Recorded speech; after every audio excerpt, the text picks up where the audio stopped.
इधर देखिए,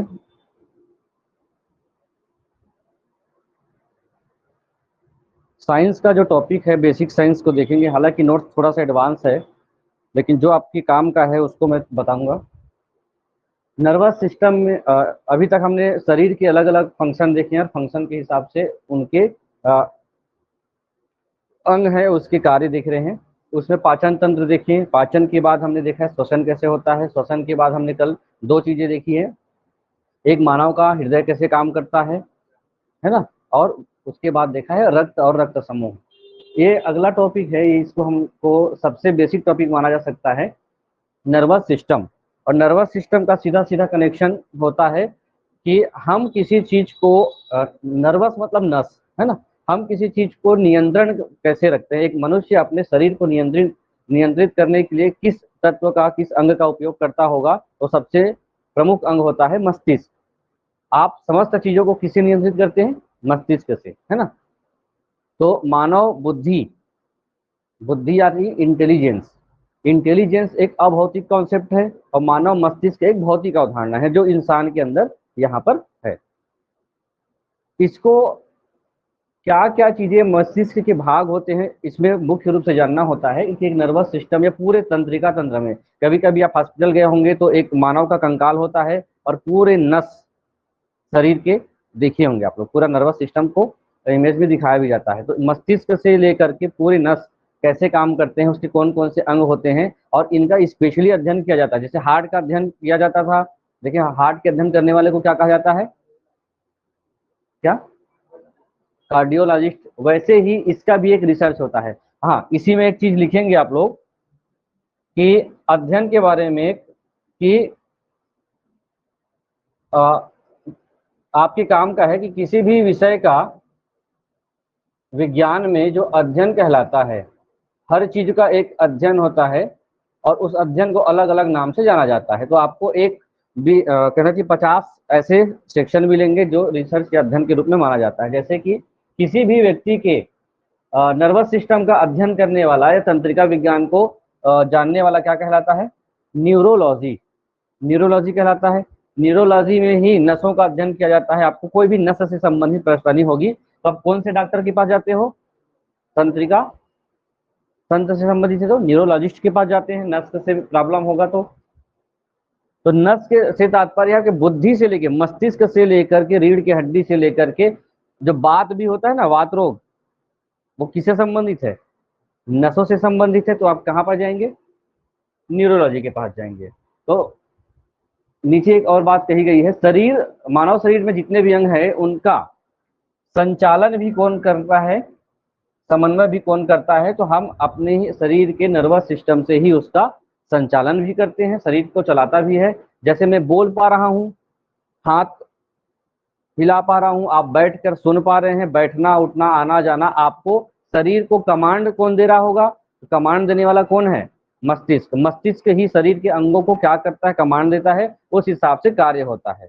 पूरे मस्तिष्क का ही एक ऐसा संरचना है जो व्यक्ति को काम के लिए बाध्य करता है। कुछ कुछ ऐसे ही चीजें होती हैं। कभी कभी एक आएगा प्रतिवर्ती क्रिया, सुने होंगे, है ना। प्रतिवर्ती क्रिया भी इसी का हिस्सा होता है। तो हमारे यहाँ अंतःस्रावी तंत्र और तंत्रिका तंत्र, ये सभी कार्य किसके द्वारा होंगे? शरीर के, ये तो ब्लैक ही है, शरीर को नियंत्रित और समन्वित करने का काम है हमारा तंत्रिका तंत्र।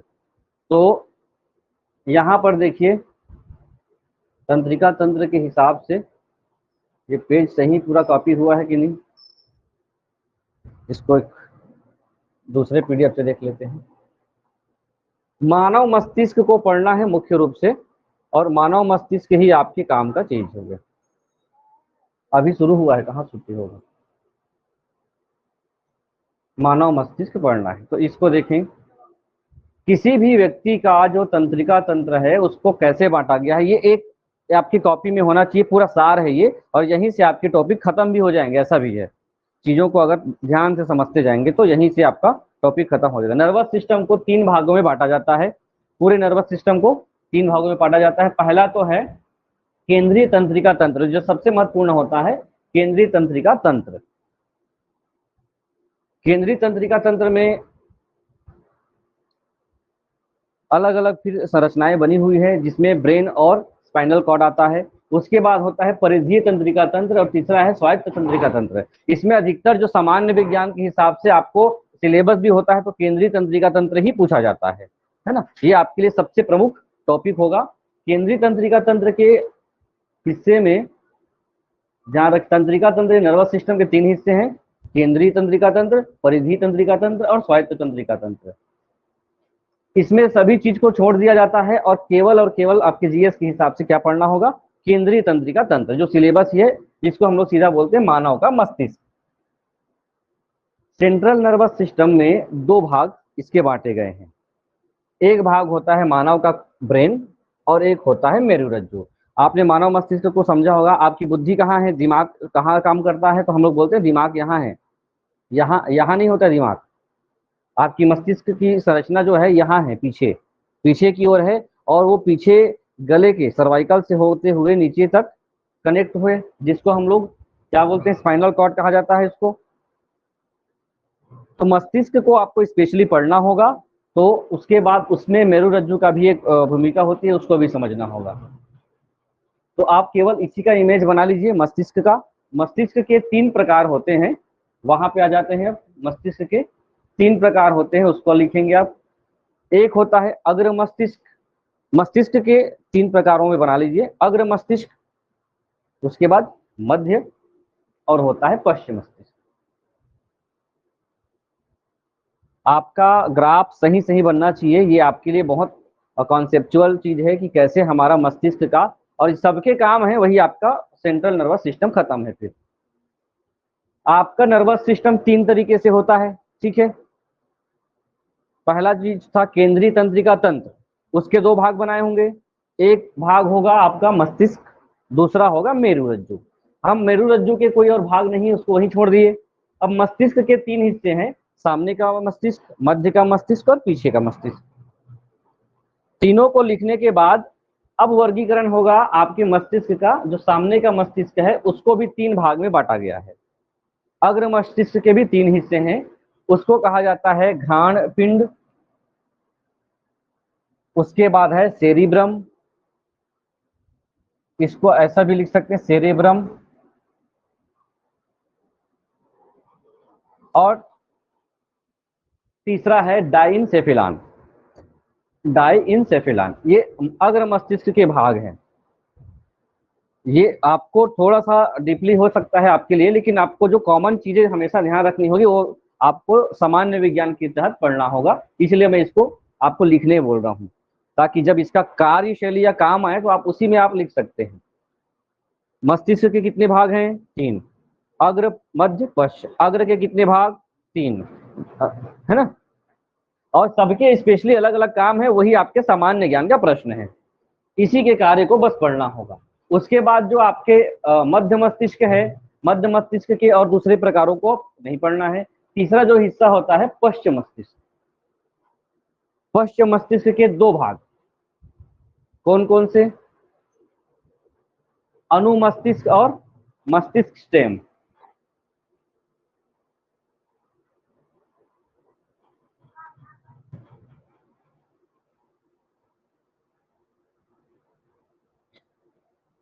पश्चिम मस्तिष्क के 2 भाग नहीं है, 1 2, फिर उसके बाद इसको लिखेंगे पॉन्स और मेडुला ऑब्लांगेटा, ये अंतिम हिस्सा होता है, इसी से मेरुरज्जु कनेक्ट होगा।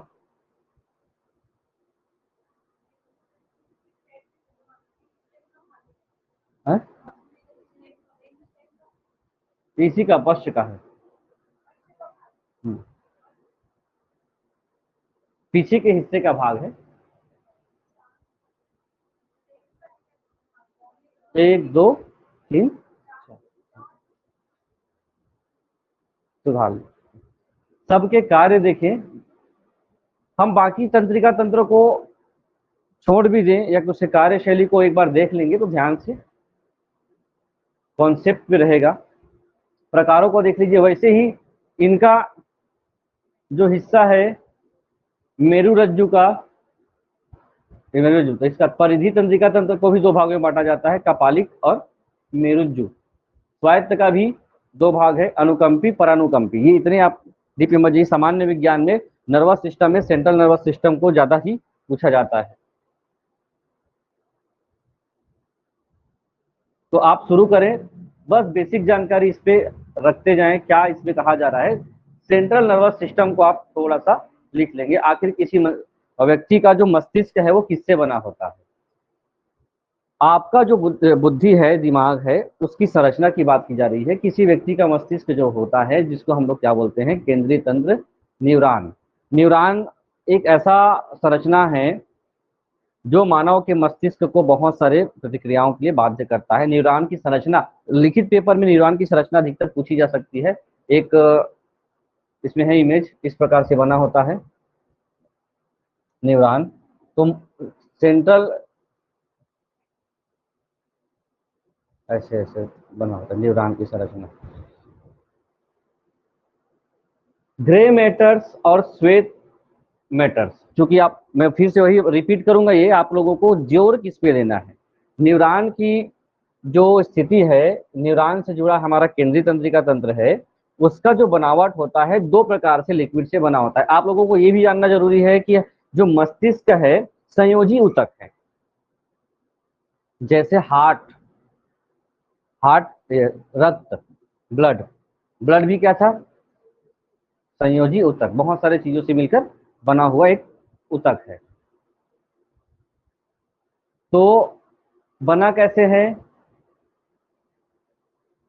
धूसर द्रव न्यूरॉन की कोशिका काय से, सेल बॉडी से, और श्वेत द्रव के तंत्रिका तंत्रों में या नर्वस के फाइबर से मिलकर बना होता है। दो भाग इसके होते हैं, मस्तिष्क और मेरुरज्जु। मस्तिष्क को देखें और समझने का प्रयास कीजिए।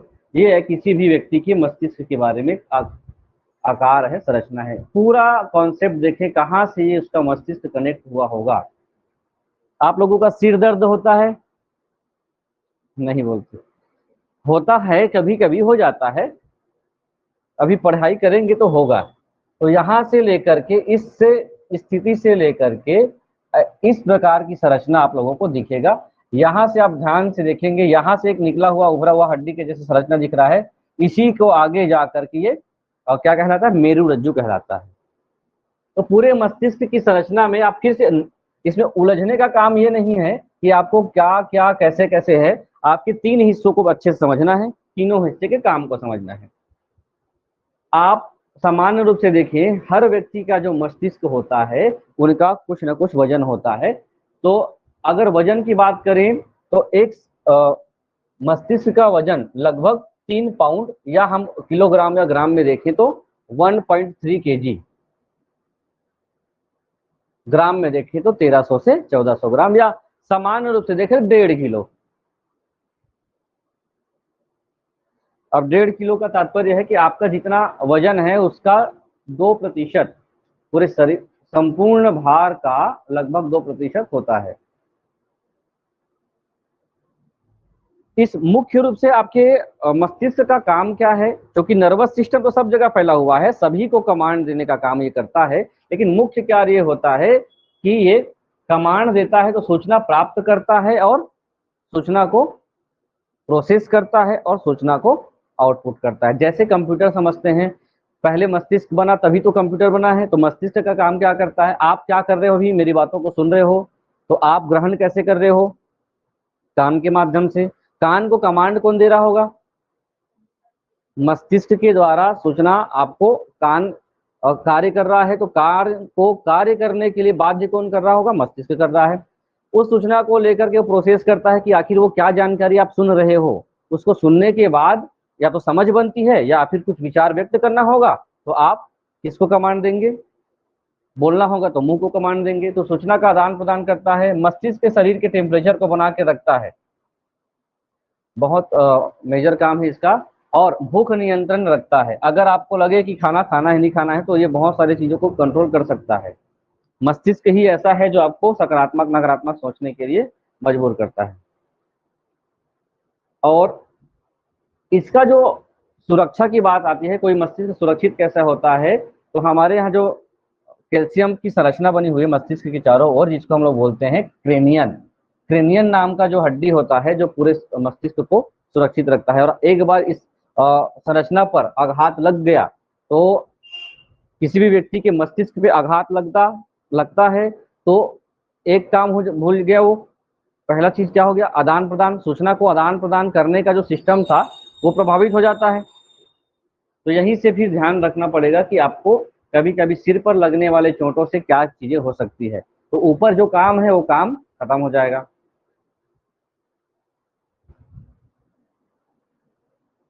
मानव का जो मस्तिष्क है वो बना किससे होता है, अभी हमने देखा है सेल बना ना, तंत्रिका कोशिका से बना होता है मानव मस्तिष्क। उसमें जो है ग्रे वाला द्रव्य और व्हाइट वाला द्रव, दोनों द्रव से बना होता है। तंत्रिका कोशिका सबसे लंबी कोशिका भी मानी गई है। हमने कोशिका के बारे में पढ़ा था, सबसे लंबी कोशिका तंत्रिका कोशिका कितना किलोमीटर है, आप लोग पता करना था, नहीं किए हो। जन्म के बाद इसमें कोई विभाजन नहीं होता क्योंकि इसमें सेंट्रोसोम नहीं पाया जाता। ये बेसिक से ज्यादा एडवांस जानकारी है कि कोई भी व्यक्ति का जो शरीर है वो बहुत सारे सेल से बना होता है और सेल अपना प्रतिलिपि बनाता है, प्रजनन करता है, कोशिका का विभाजन होता है। तो आप देखिए तंत्रिका तंत्र खुद में इतनी लंबी, तंत्रिका तंत्र एक सिंगल कोशिका है, वो अपने आप में फिर से सेल डिवीजन नहीं करता है। ठीक, सेल डिवीजन नहीं करने का कारण क्या है, उसमें पाया जाने वाला, उसमें नहीं पाया जाता कौन सा, सेंट्रोसोम। सेंट्रोसोम का काम क्या था, सेंट्रोसोम कोशिका विभाजन का वो हिस्सा था जो क्या करता है, कोशिका को विभाजित करने का सबसे बड़ा कार्य सेंट्रोसोम का ही होता था। यही कोशिका विभाजन के अंतिम अवस्था को प्राप्त कराता था।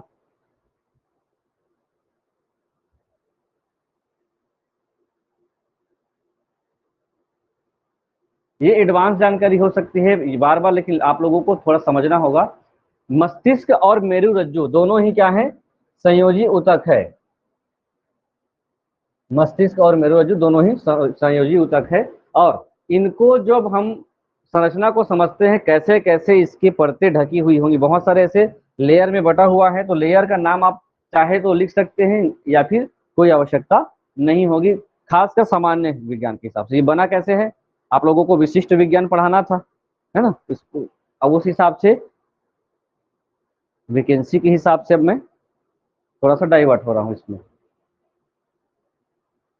तो जो आप लोगों को अभी दिखाना है उस पर आता हूँ।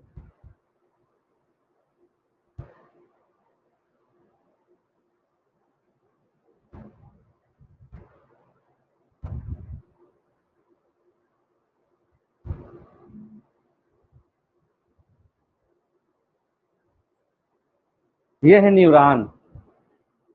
न्यूरॉन का चित्र भी ध्यान रखेंगे।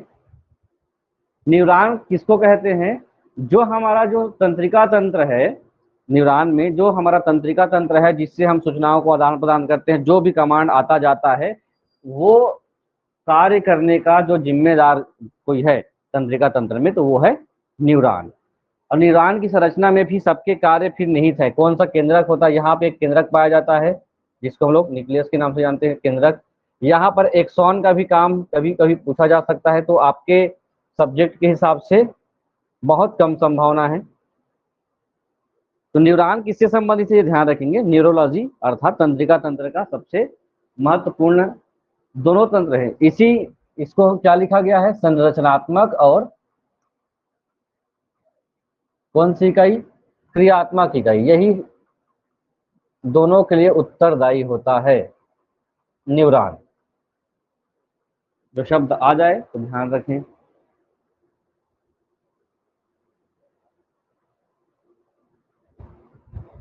न्यूरॉन की कार्य क्या होता है, जो जैसे ही आप लोगों ने प्रतिवर्ती क्रिया का उल्लेख किया है, हमारे शरीर में मस्तिष्क कमांड देता है। कभी कभी ऐसी स्थिति आ जाती है कि हम मस्तिष्क तक सूचना पहुंचने से पहले ही हम प्रतिक्रिया दे देते हैं, है ना। तो वो कब काम करता है, उसी को कहा जाता है संवेदी तंत्रिका कोशिकाएं। मस्तिष्क को ला देता हूं, मस्तिष्क को आपको पढ़ना होगा। यहां से आपका काम है मानव मस्तिष्क के। तीन हिस्से थे मानव मस्तिष्क के, अग्र, मध्य और पश्चिम।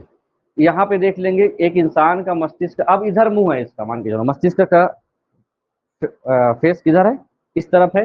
तो ये हो गया फोर ब्रेन, अग्र मस्तिष्क। बीच में है ये वाला हिस्सा हो गया,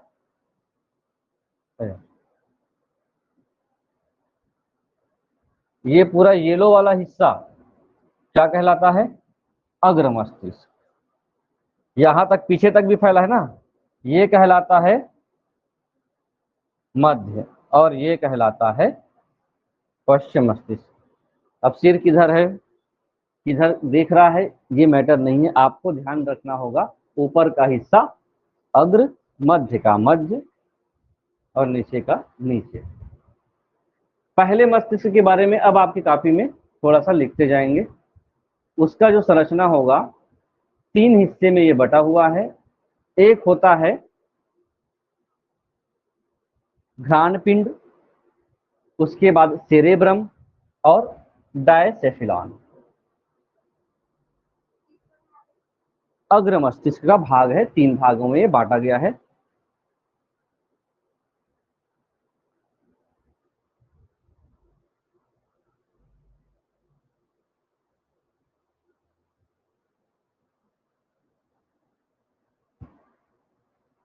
आखिर घ्राण पिंड क्या है? मस्तिष्क का जो सबसे सामने का ये भाग है, अग्र मस्तिष्क का भी सामने का भाग, ये जो किससे कनेक्ट होता है, आपके सीधे नाक से ये कनेक्ट है, ठीक है, दिमाग पे जाता है। इसका काम है, जब भी हम किसी चीज को क्या करते हैं, सूंघते हैं, तो हमारा जो घ्राण पिंड है वो एक्टिव हो जाता है और आपको बताता है कि इसकी सुगंध कैसी है। तो मस्तिष्क में एक हिस्सा जो क्या काम करता है, किसी भी चीज को हम सूंघते हैं नाक के माध्यम से, तो वो बता देता है उसकी सुगंध क्या है। तो ये मस्तिष्क के इस हिस्से का काम होता है, घ्राण पिंड का, इसीलिए ये कनेक्ट होता है।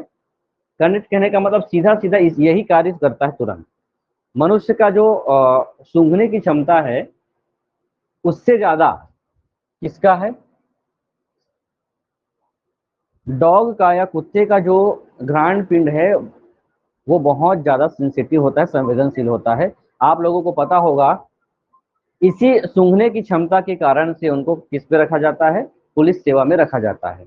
उनका काम ये होता है कि अगर वो किसी स्मेल को सूंघ लिया है ना, और उसकी स्मेल को पहचान लिया है, तो जिस स्पॉट पे घटना घटी रही होती है, वो व्यक्ति का स्मेल कहाँ कहाँ गया होगा ये वो पता कर लेता है। इतनी ज्यादा उनका मस्तिष्क का घ्राण पिंड एक्टिव होता है। तो ऐसा नहीं है कि दूसरे जीव को लाकर भी वैसा ट्रेनिंग देकर किया जा सकता है, इसमें विशेषता होती है, इस कारण से उसका उपयोग किया जाता है ना। इसीलिए कभी कभी दुर्घटना घटना जहाँ होती है, जहाँ चोरी हो गई या फिर वारदात हो गया, वहां पर अदर पर्सन को अलाउ नहीं किया जाता है ना, वहां नहीं जाना है, ताकि जो व्यक्ति वहां गया होगा वो कहाँ कहाँ गया होगा, 1 दिन 2 3 दिन तक वो पता कर लेगा। इतनी ज्यादा तेज होती है। आप लोगों के अंदर ऐसी क्षमता है क्या? नहीं। घ्राण पिंड का काम हो गया। उसके बाद दूसरा जो मस्तिष्क का हिस्सा होता है वो होता है सेरेब्रम। यहां लिखेंगे सेरेब्रम, तो वहां पहचान भी नहीं आ रहा होगा। सेरेब्रम का काम क्या है? ये सेरेब्रम देखिए, पूरे मस्तिष्क में अग्र मस्तिष्क का सबसे बड़ा भाग हो गया सेरेब्रम। पूरे मस्तिष्क का लगभग जितना हमारा मस्तिष्क साइज है, उसका 2/3 तो सेरेब्रम ही कवर करके रखा हुआ है। आखिर क्या काम है इसका? 2 हिस्से में ये बढ़ जाता है,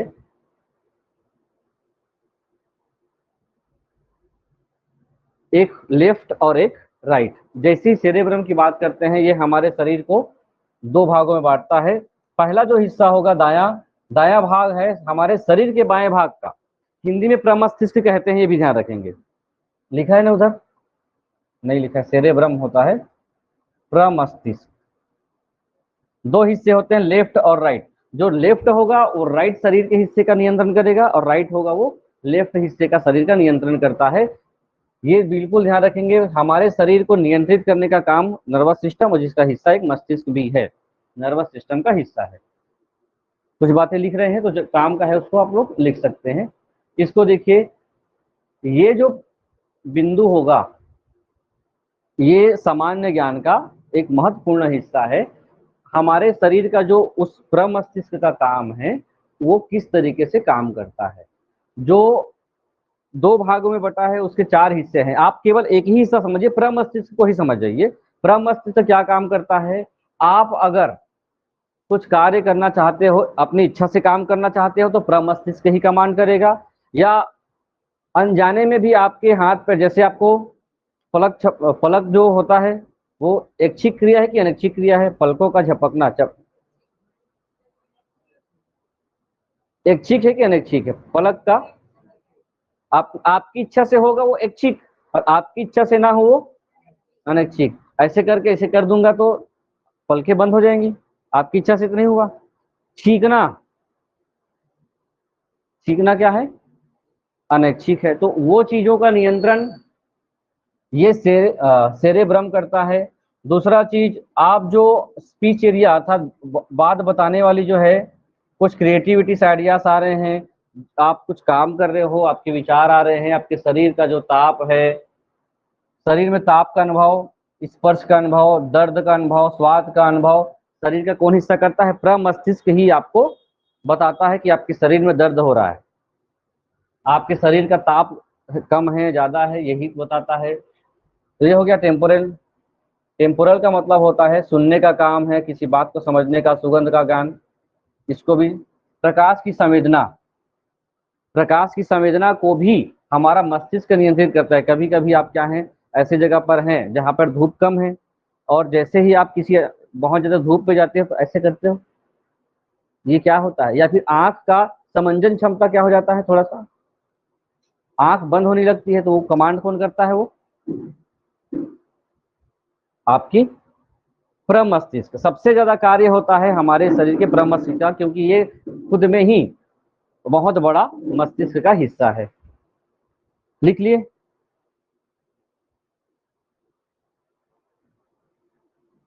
तीसरा हिस्सा होगा अग्र मस्तिष्क का, डायसेफिलान। डायसेफिलान के भी 2 भाग होते हैं, थैलमस और हाइपोथैलेमस। सुने भी होंगे थैलमस और हाइपोथैलेमस।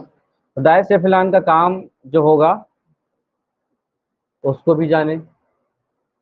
जैसे ही हम बात करेंगे प्रमस्तिष्क अर्थात इस हिस्से के बाद, ऊपर ये हो गया घ्राण पिंड, यहाँ पर घ्राण पिंड के बाद हमारा हो गया प्रमस्तिष्क सेरेब्रम, उसके बाद ये है कुछ हिस्से डायसेफिलान जो अग्र मस्तिष्क का ही हिस्सा है।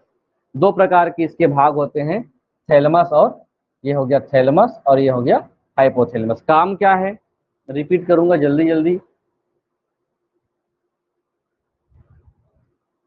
ये कार्य जो होगा उसको आप कैसे भी करके दिमाग पे आपके डालिए, थैलेमस में रखिए, हाइपोथैलेमस पे जहां पे उनको रखना है रखिए। हमारे शरीर को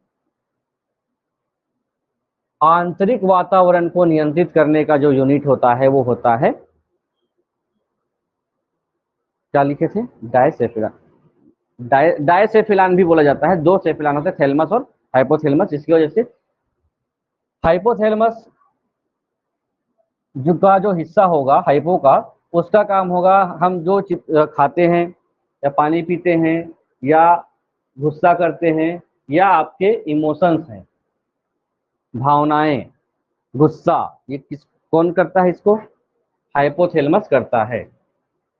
शरीर का ताप को नियंत्रित रखता है और कहाँ तक बनाकर रखता है? पूरे मस्तिष्क का काम है टेम्परेचर मेंटेन। उस टेम्परेचर मेंटेन में हाइपोथैलेमस का काम है उसको कितने डिग्री में बनाकर रखे? 37 डिग्री में रखे, क्योंकि ये आपके शरीर का मानक तापमान है। एक मनुष्य के शरीर का मानक तापमान कितना है? 37 डिग्री सेल्सियस, है ना। कभी कभी फिर डॉक्टर के पास जाते हैं तो डॉक्टर बोलता है कि आपको ऐसे लगाता है और देखता है तो कितना होता है, कितना कितना डिग्री बुखार चढ़ा रहता है आप लोगों को?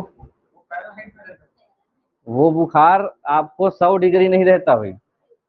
कभी कभी ना 100 डिग्री बुखार है, 100 डिग्री है, लेकिन वो सेंटीग्रेड नहीं होता है, वो होता है फ़ारेनहाइट, क्योंकि 37 डिग्री सेंटीग्रेड बराबर 98.6 या फिर 4 ले सकते हैं डिग्री फ़ारेनहाइट।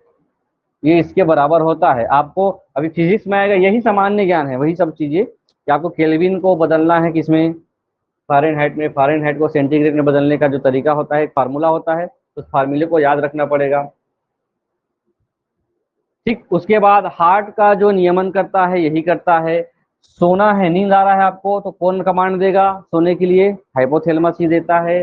प्रजनन क्षमता के लिए कौन जिम्मेदार है, हाइपोथैलेमस जिम्मेदार है। श्वसन को नियंत्रित करने का जो जिम्मेदार है वो हाइपोथैलेमस है। यही मुख्य कार्य होते हैं तंत्रिका के, और हम लोग पढ़ रहे हैं केंद्रीय तंत्रिका तंत्र, इसमें मस्तिष्क ही पढ़ना है आप लोगों को स्पेशली। ये तीन भाग हो गए किस मस्तिष्क के, अग्र मस्तिष्क के। मस्तिष्क का पहला भाग अग्र मस्तिष्क, उसके तीन भाग, पहला घ्राण पिंड, सूंघने की क्षमता। प्रमस्तिष्क, बहुत सारा काम, सबसे बड़ा जो है वही है हमारे मस्तिष्क का। उसके बाद है डायसेफिलान, इसमें दो हिस्से हैं, थैलमस और हाइपोथैलेमस। हाइपोथैलेमस के बहुत सारे काम हैं, याद होने चाहिए बस, और आपके पास समय नहीं मिलेगा। थैलमस का भी काम है,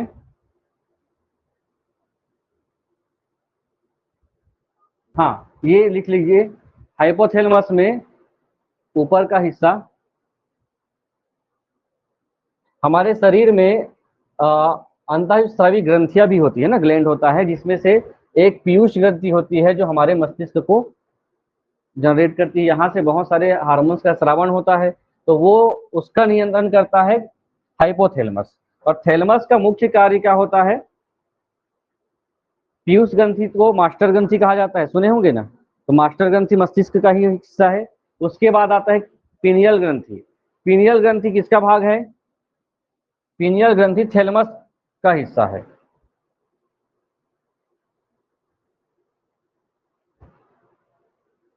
क्योंकि इस पे एक हार्मोन्स का स्रावण होता है, मेलाटोनिन। मेलाटोनिन का स्रावण होता है।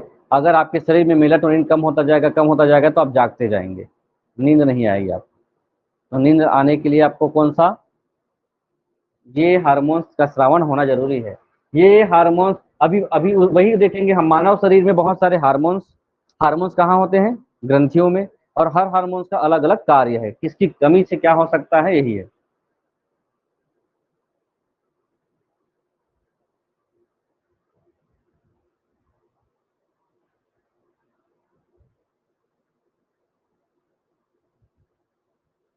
चलिए ये तो हो गया।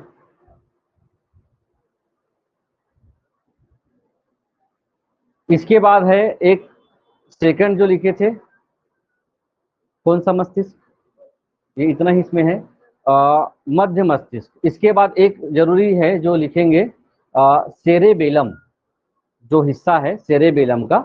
सेरेबेलम का काम ये है कि मनुष्य को किस मामले में, शरीर का नियंत्रण जो करता है। एक प्रश्न आता है कि एक शराबी व्यक्ति जो है, शराबी व्यक्ति शराब पीने के बाद भी क्या करता है, चलता जो है, और चलने के समय क्या करता है, वो डगमगाता है। तो उस समय तक उसको नियंत्रित करने का काम कौन करता है, सेरेबेलम करता है। ये रिपीट वाला जो प्रश्न है ये आता रहता है, तो ध्यान रखेंगे सेरेबेलम का काम क्या होगा।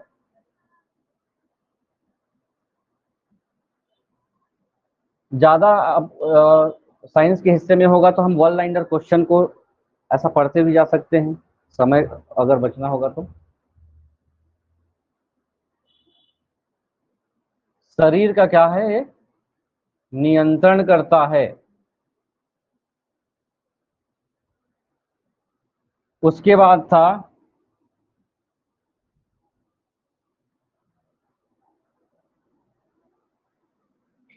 मेडुला ऑब्लांगेटा, इसका काम क्या है, यही किससे जुड़ा होता है, मेरु रज्जु से कनेक्ट होता है। तो कभी ध्यान रखिए, पूछ दिया जाए तो।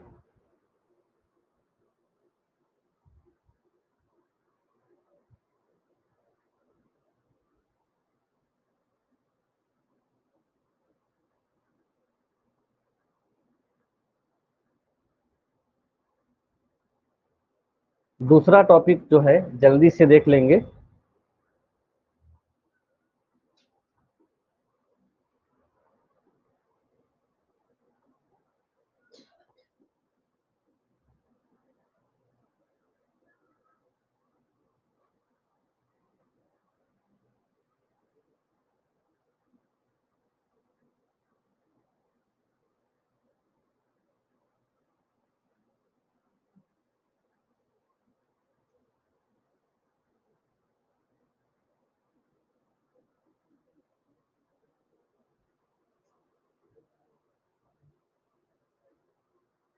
ये आप लोग बहुत काम का है, किसी भी मानव में होने वाले बहुत सारे रोग आपको सेलेक्ट कर करके बायो के सेक्शन को आप लोगों को बता रहा हूँ। ये पर्यावरण में भी स्पेशली जुड़ा हुआ है, उसका अलग भी और पीडीएफ बना हुआ है। मानव रोग,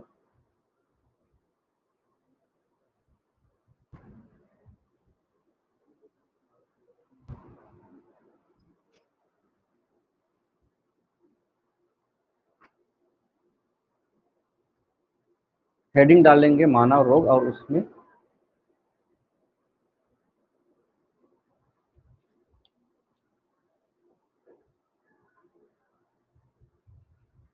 कॉपी में भी आपके होने चाहिए, ताकि आप लगातार लिख रहे होंगे तो आपको ध्यान होगा। चलिए, हमको अब पढ़ना है, किसी भी व्यक्ति के शरीर में जो रोग उत्पन्न होते हैं, कई प्रकार के रोग होते हैं और हर रोग के अलग अलग रीजन होते हैं, कारण होते हैं। अब ऐसे कारणों को आपको पता लगाना होगा परीक्षा में, और अब तक ऐसा कभी नहीं हुआ है कि इस पीडीएफ से प्रश्न ना आया हुआ हो, है ना। हर बार आते हैं और प्रश्न पूछने के तरीके अलग अलग हो सकते हैं।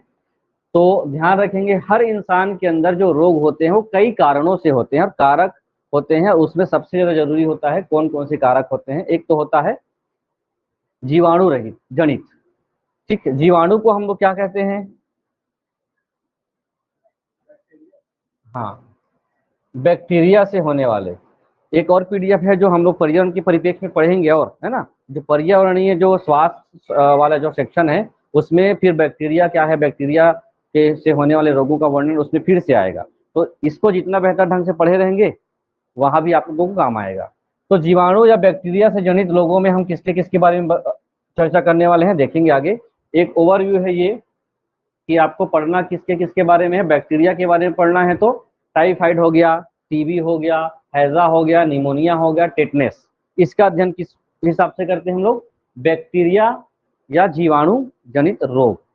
दूसरा जो होता है वायरस से, हमारे शरीर में वायरस से भी रोग होता है, और इसका हाँ एक और टॉपिक होता है कि कोई भी बीमारी ऐसी होती है, उसका भी प्रकार होता है संचरित और असंचरित। संचरित का मतलब एक के माध्यम से दूसरे को फैल जाना, संपर्क में आकर फैल जाना, उसका अलग वर्गीकरण होता है।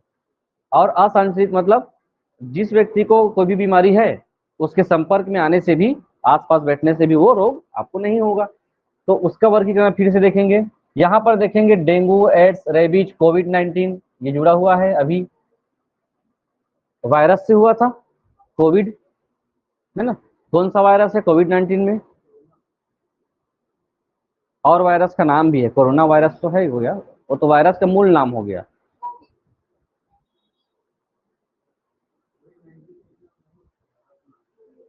और नाम था, चलिए, चेचक, सबके बारे में देखेंगे। पर्यावरण वाले में तो और अच्छे से डिटेल है इसमें। उसके बाद प्रोटोजोआ से भी आप लोगों को विशेष मिलेगा, कवक से भी मिलेगा।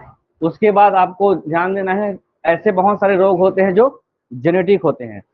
सामान्य विज्ञान में यहाँ से बहुत सारे प्रश्न आते हैं, इनमें से कौन सा रोग आनुवांशिक है? हीमोफीलिया, वर्णांधता, सिकल सेल, डाउन सिंड्रोम, और उसमें एक आध दे दिया जाएगा एथलीट फुट, ऐसा टाइप का। तो आपको पहचानना है, ऐसा ही सामान्य विज्ञान के प्रश्न बनेंगे। कौन सा प्रोटोजोआ से होता है? तो ये जो पेज है इंट्रोडक्शन का, वो आपके लिए पूरा सार है, ये प्रश्न नहीं है, सीधी बात। तो जो ऐसे रोग होते हैं जो प्रोटोजोआ से होंगे, और उसमें एक ना एक वायरस वाले, एक बैक्टीरिया वाले, ऐसे करके मिक्स करके देगा, आपको चारों में से एक को पहचानना होगा। चलिए, दूसरा वर्गीकरण क्या होता है? कुछ ऐसे रोग होते हैं जो संक्रामक होते हैं, और कुछ ऐसे रोग होते हैं जो संक्रामक नहीं होते हैं, और कुछ ऐसे रोग होते हैं जो रोगजनक होते हैं। तो संक्रामक रोग, इन्फेक्शन और नॉन इन्फेक्शन, ऐसे जितने सारे बीमारियां हैं जो किससे होंगे? जीवाणु, विषाणु, प्रोटोजोआ, कवक। अधिकतर ऐसे जो बीमारियां होती हैं वो एक व्यक्ति से दूसरे व्यक्ति में लगभग फैलते ही हैं। और कुछ ऐसे बीमारियां हैं, ऐसे रोग हैं जो सीधे सीधे नहीं होते, उनके लिए विशेष और कारक जिम्मेदार होते हैं।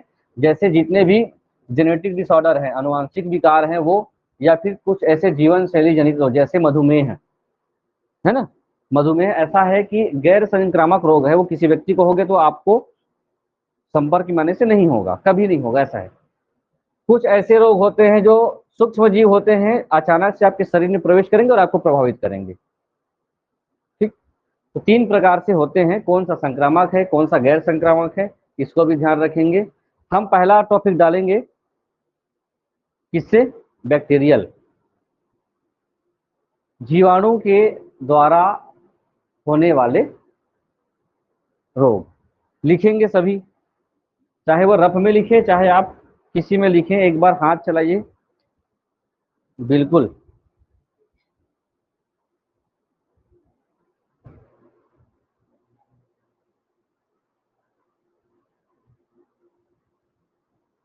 ये पर्यावरण में भी आएगा ना, बिल्कुल ध्यान रखेंगे, इसलिए जोर आपको देना है 3 के हिसाब से।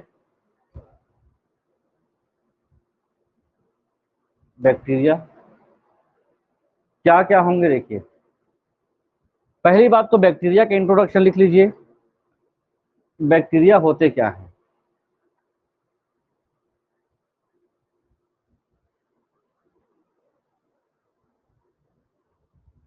बैक्टीरिया एक जीव है। ठीक, बैक्टीरिया खुद में एक प्रकार का एक जीव है जो एक कोशीय होता है और प्रोकैरियोटिक होता है।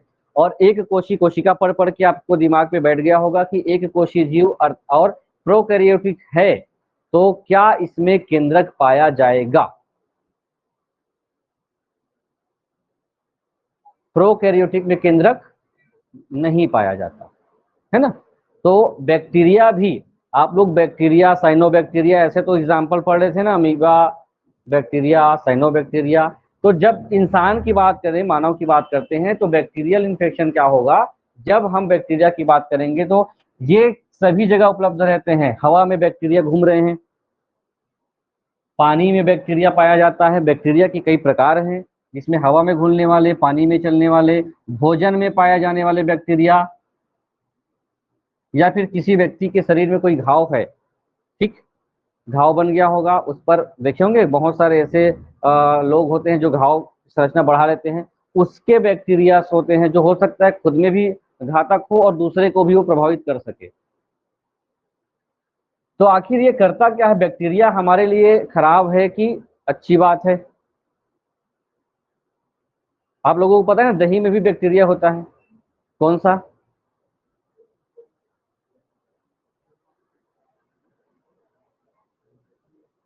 दही में पाए जाने वाले बैक्टीरिया का नाम सामान्य विज्ञान। मैं वही सामान्य और विशिष्ट को पूछूंगा, बहुत दिन हो गए याद नहीं आ रहा है। लैक्टोबैसिलस सुने हैं? सुने हैं, वही पाया जाता है दही में, है ना, उसी को खाते हैं आप, बैक्टीरिया को।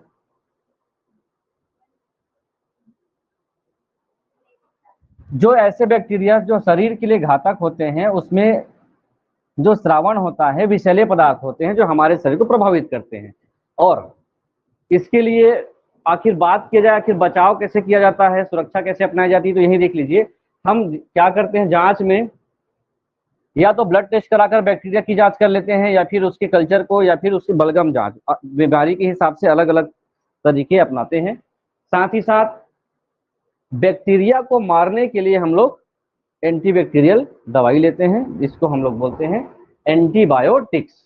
कुछ ऐसे होते हैं जो बचपन में ही वो बैक्टीरिया का खतरा या प्रकोप ना हो, तो हम वैक्सीनेशन भी कराते हैं। और सबसे ज्यादा जरूरी है पर्यावरण के हिसाब से स्वच्छता रखना, है ना। तो वो ये जरूरी है। बैक्टीरिया है, प्रश्न आता है बैक्टीरिया है एक कोशिजीव, प्रोकैरियोटिक, यूकैरियोटिक, पर्यावरण में तो पक्का पूछेगा वो। आगे बढ़े। एंटीबायोटिक्स कब लेते हैं आप? जब आपको बैक्टीरियल इन्फेक्शन हो, है ना, तो उसको क्या लेना पड़ेगा? एंटीबायोटिक्स। उनके शरीर में क्या आ चुका होगा? बैक्टीरिया, है ना। चलिए, पहला बीमारी है या रोग है, बीमारी बोलना, रोग बोलना, जैसे भी आप लोग बोलेंगे, टाइफाइड। आप लोगों को दवाई वगैरह भी बता रहा हूँ, ठीक है, कौन कौन सा दवाई लेना है इसमें लिखा हुआ है। टाइफाइड है। टाइफाइड को सिंपल रूप से समझे, एक प्रकार को अलग अलग नाम से भी जाना जाता है, पहले भी लिखे होंगे पर्यावरण के हिस्से में, तो डिटेल टाइफाइड के बारे में वर्णन है। हम सामान्य रूप से रोगों के बारे में बात कर रहे हैं। एक ऐसा जो बैक्टीरिया होता है जिसका नाम है, क्या है? साल्मो साल्मोनीला भी बोलते हैं, नीला भी बोलते हैं, है ना, टाइफी। और ये आप लोगों को अभी सीजी टेट में वर्ग 2 में पूछा था, साइंस वाले में, है ना, दिए थे सीजी टेट। टाइफाइड का जो कारक है, मुख्य रूप से कौन से बैक्टीरिया से टाइफाइड का बीमारी होता है? तो ये हो गया किससे? सहमत। लक्षण भी क्या होते हैं, कोई किसी व्यक्ति को ध्यान दीजिए, ये संचार का माध्यम है कि अगर आप किसी दूषित जल का उपयोग करते हैं, दूषित भोजन का उपयोग करते हैं, तो भोजन और जल में रहता है, अभी देखें ना, वहां के जो साल्मोनेला जो टाइफी है वो धीरे धीरे आपके शरीर में प्रवेश करेगा और शरीर में प्रवेश करने के बाद आपको प्रभावित करेगा। लक्षण क्या होंगे? आपको लगातार बुखार आता है, पेट दर्द, सिर दर्द की समस्या होती है और जीभ पर सफेद परत भी देखे जाते हैं। उपाय देखेंगे तो उपाय के हिसाब से अधिकतर मानव रोग में उपायों को नहीं पूछा जाता, ये भी ध्यान रखेंगे ना। तो ये आपके लिए ऑप्शनल है कि क्या उपचार होता है। तो उपचार, इसको मोती झीरा भी कहा जाता है, मोती झीरा, पहले के समय में टाइफाइड को मोती झीरा कहा जाता था। टेस्ट जो होता है, कौन सा टेस्ट होता है? विडाल टेस्ट होता है। क्या पीना चाहिए आपको? पानी को, देखिए यह शुद्ध लिखा है, आपको अशुद्ध शुद्ध वाले में शायद न शुद्ध शुद्ध वाक्य नहीं पे। पानी को उबाल कर नहीं पिया जाता। अब फिर बोलोगे कैसे पिया जाता है? गर्म करके, पानी को खौला कर पिया जाता है, शुद्ध हिंदी में आता है। पानी को खौलाया जाता है और दूध को उबाला जाता है। तो है? उबाल मतलब आप एक उबाल ले लीजिए, खत्म पानी को, लेकिन पूरा तरीके से खौला ताकि उस पर निहित बैक्टीरिया मर जाए। लेकिन खौला कर भी नहीं पीना है, उसको छान कर पीना है ना। नॉर्मल मानव रोगों के हिसाब से इतना हम लोग देख सकते हैं। पर्यावरण वाले में सेक्शन में मानव रोग फिर से आएगा, तो उसको फिर से देखेंगे। और ये भी आप लोगों के पर्याप्त है कौन कौन से वायरस से, कौन से बैक्टीरिया से हो रहा होगा। दूसरा होता है जो डिसीज है वो है तपेदिक, जिसको हम लोग क्या कहते हैं? टीबी। टीबी शरीर के किस हिस्से को प्रभावित करता है? ये भी प्रश्न होता है कि हमारा जो शरीर है, टाइफाइड से हमारे शरीर के कौन सा अंग प्रभावित होता है?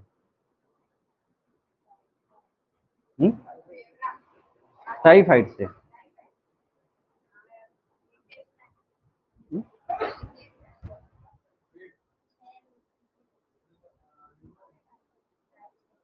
टाइफाइड से शरीर का कौन सा अंग प्रभावित होता है?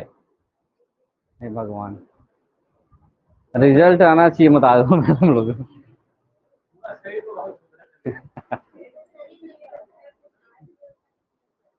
अंग, शरीर का कोई अंग तो होगा। चलिए, जैसे टीबी में ध्यान से देखेंगे, इसका जो बैक्टीरिया है यहाँ पे दिख रहा होगा। कारण किस कारण से होता है? माइकोबैक्टीरियम ट्यूबरक्लोसिस, इसका फुल नेम है माइको, लिख दूं क्या? माइकोबैक्टीरियम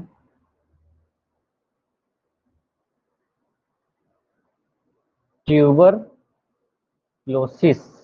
शरीर का जो लंग्स है ये प्रभावित होता है, क्योंकि आप लोगों ने देखा है हमारे फेफड़े को लेकर हम लोग पढ़ाई किए थे। फेफड़ा में इन्फेक्शन होगा तो आपको तपेदिक हो सकता है, टीबी हो सकता है।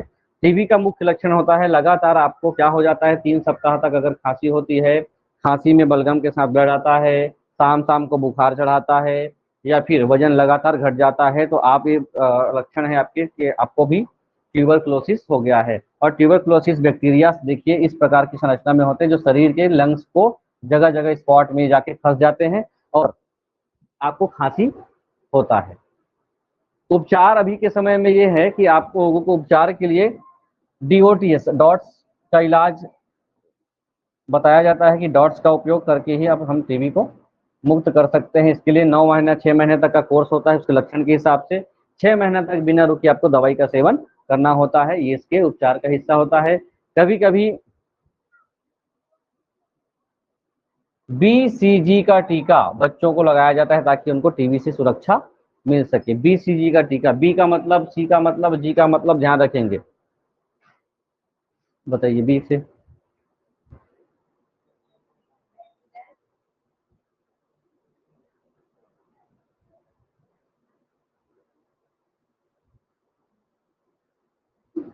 सब लोग देखते हो इधर। आप लोग स्वाध्ययन बहुत ज्यादा करिए, समय का उपयोग करिए, है ना। बार बार ये कंटेंट वो कंटेंट पे दिमाग मत उलझाइए, एक कंटेंट रखना है, उसी को माना। एक बोला जाता है ना, आप जगह जगह 10 सोर्स देख रहे हो और 10 जगह दिमाग है फैला रहे हो, एक सोर्स को ही पकड़िए और इसी को 10 बार पढ़ लीजिए, आपको सभी चीजें क्लियर हो जाएगी। ये बिल्कुल ध्यान रखें। अभी का समय ऐसा है कि क्या पढ़ें, क्या नोट्स, क्या मटेरियल नहीं, आपके पास जो मटेरियल नोट्स है उसी को 10 बार पढ़ लीजिए। कोई भी बुक हो, एक पुस्तक पढ़ना है आप लोगों को, जो भी सेलेक्ट करिए। हैजा, यहाँ से देखिए, हैजा निमोनिया दो आपके लक्षण दिख रहे होंगे।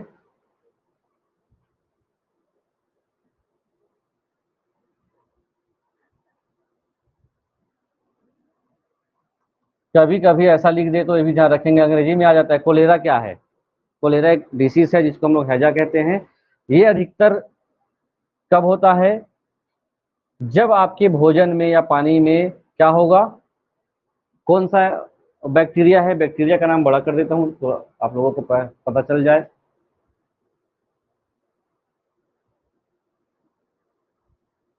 साफ सुथरे अक्षर में लिखेंगे, बैक्टीरिया का नाम है वाइबेरियो कोलेरा, वाइबेरियो कोलेरा बैक्टीरिया। आप के उल्टी है और जल की कमी या दस्त हो जाता है, हैजा ही तो बोला जाता है ना। ये एक प्रकार का तेजी से फैलने वाला एक बीमारी भी मानी जाती है, रोग माना जाता है अगर इसके संपर्क में आते। खासकर अभी का जो मौसम है ना, दूषित जल होते हैं, दूषित भोजन होते हैं, इसके माध्यम से तेजी से इस बरसात के मौसम में हैजा फैल सकता है। तो इसके लिए कुछ है, ORS का घोल। ORS का घोल हमारे लिए किसका काम आता है? रोहित जी, ORS का फुल फॉर्म बताओ। अब फिर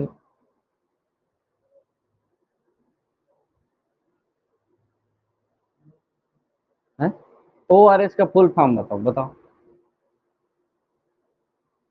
इधर। ORS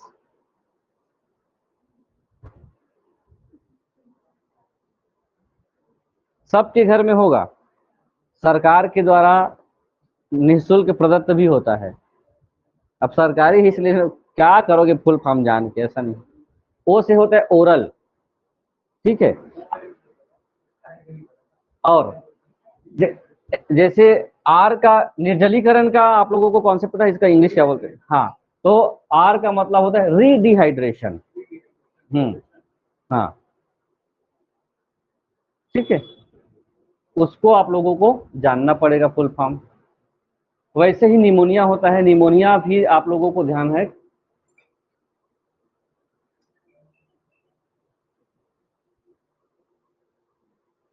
कौन से बैक्टीरिया से होगा निमोनिया? स्ट्रेप्टोकोकस, ठीक है। निमोनिया, निमोनिया में पी साइलेंट होता है। ये क्या होगा, खास करके आप लोग ध्यान दिए होंगे, लंग्स से संबंधित ये भी रोग होता है। शरीर के लंग्स की जो थैलियां होंगी, जो कुपिकाएं होंगी, वो सूजन हो जाता है या पानी भर जाता है फेफड़े में, है ना। फेफड़े में पानी भर जाता है, इस कारण से आपको सांस लेने में दिक्कत होगी, पंपिंग नहीं होगा ऑक्सीजन कार्बन डाइऑक्साइड का, सीने में दर्द हो जाता है।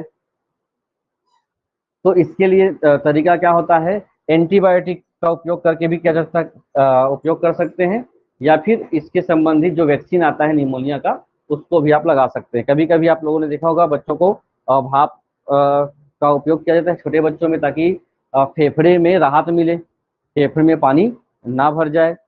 भाप फेफड़े में जो पानी है उस इसके माध्यम से ऐसे भाप लेना छोटे बच्चों को, लिक्विड।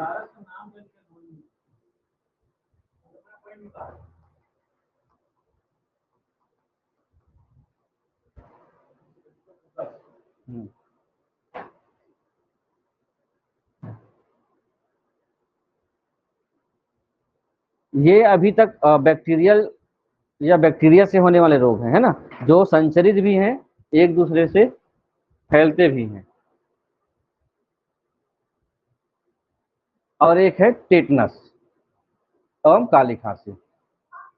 ये ध्यान रखें, टेटनस, काली खांसी।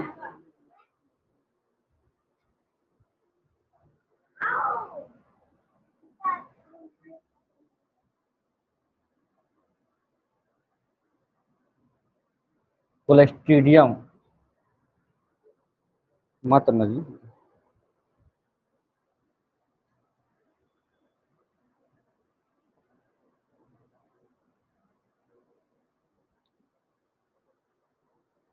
टीटनस, काली खांसी और एक होता है डिप्थीरिया। तीन चीजें होते हैं, डिप्थीरिया, टीटनस और काली खांसी। तीनों को मिलाकर के एक वैक्सीन लगता है बच्चों को, डीपीटी का टीका। किसका टीका? डीपीटी का टीका।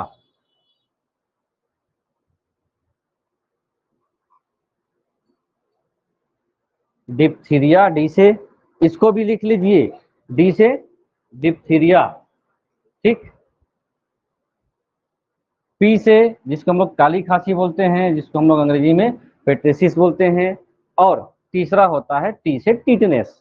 तीनों को बचाने लगाने के लिए संयुक्त रूप से टीटनेस या संयुक्त रूप से डीपीटी का टीका लगते हैं। टीटनेस को हम लोग टीटी भी बोलते हैं, टीटनेस का बचाव के लिए। किसी भी व्यक्ति को अगर वो किसी जंग लगे या मिट्टी से संपर्क में आ जाता है तो उस पे निहित, जंग में जो बैक्टीरिया निहित होती है उसका नाम क्या है? ये बैक्टीरिया शरीर के अंदर प्रवेश कर जाता है। अगर 24 घंटे के अंदर आप उससे एंटीबायोटिक अर्थात एंटीबैक्टीरियल आप इंजेक्शन नहीं लगवाते हैं तो वो आपके शरीर के अंदर घाव बना सकता है। कभी सुना है तो लोहा में लग गया है या कील पे पैर चला गया है तो आप क्या कराइए? टीटी का, टीटनेस का इंजेक्शन लगाइए। तो इसी चीज को, काली खांसी में क्या होता है, बच्चों को लगातार, छोटे बच्चे होते लगातार काली खांसी, खांसी लगातार उठती रहती है। इन सबको बचने के लिए अधिकतर डीपीटी का, अधिकतर क्या, डीपीटी का टीका ही लगाया जाता है।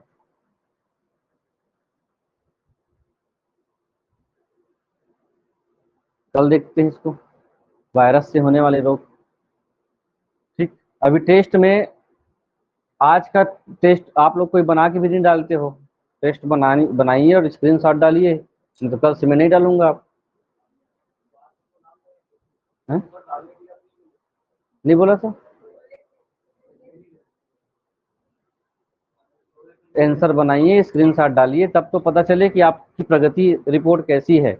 और तो इजी इजी प्रश्न भी देता हूँ, और बहुत समय लगता है प्रश्न सेलेक्ट करने में। अब वो भी सेलेक्ट करना जो पढ़ाया हूँ वही आना चाहिए, वो भी तो है। समय का अभाव रहता है और समय का उपयोग आप लोग करते नहीं हो।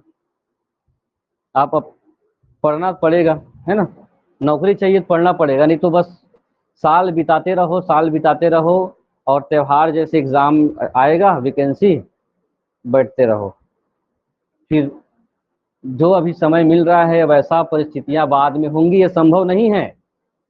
इधर सुन लो, है ना? बार बार घर वाले अवसर नहीं देंगे पढ़ने के लिए, इसीलिए समय का उपयोग कर सकते हो तो करिए, जितना ज्यादा हो सके पढ़िए। 2.5 महीने में आप क्या कर सकते हो? 2.5 महीने का ज्ञान कोई काम नहीं आने वाला, ये भी ध्यान रखिए। पूरा ज्ञान पूर्व ज्ञान आता है, पूर्व ज्ञान ही काम आता है। 2.5 महीने में वो चीजें आपको पुनरावृत्ति करनी है, रिविजन करना है उसको, कि आपने जीवन भर में क्या पढ़ा लिखा है। सही बता रहा हूँ मैं, नया चीजें कभी भी नहीं घुसने वाला। अभी जितना बैक्टीरिया का नाम रिवाइज हो रहा है ना, पहले का है, नया चीज पहली बार पढ़ रहे होंगे तो नहीं आएगा। चलिए, कल रीजनिंग का कुछ हिस्सा आप लोगों को समझ में आया ही होगा। हम रीजनिंग के कुछ और ऐसे प्रश्न करते हैं जो आपके काम के होंगे, तो बनाएंगे।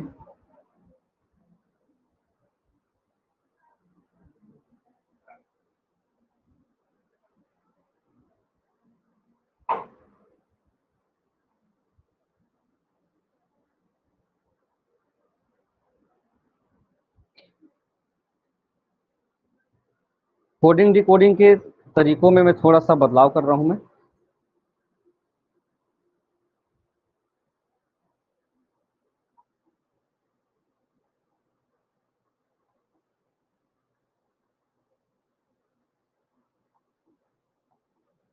समय को ध्यान में रखते हुए आप लोगों को बहुत सारी चीजें खुद भी पढ़नी है।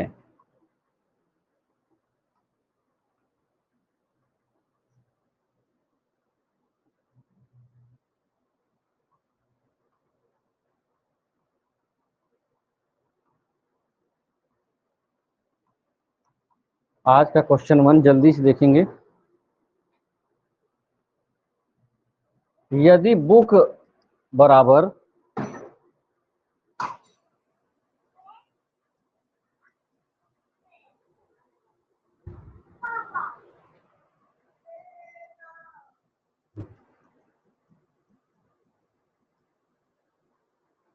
बुक बराबर ऐसा है तो ऐसा।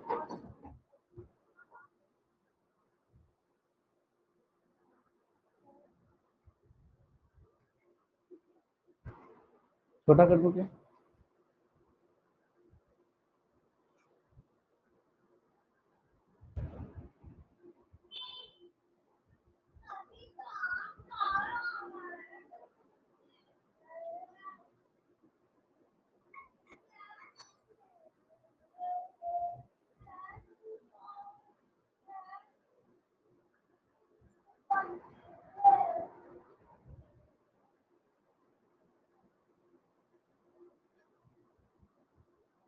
आंसर आप लोगों को बनाना है, बताना नहीं है। नियम को देखना है कि किस नियम से ये बना है।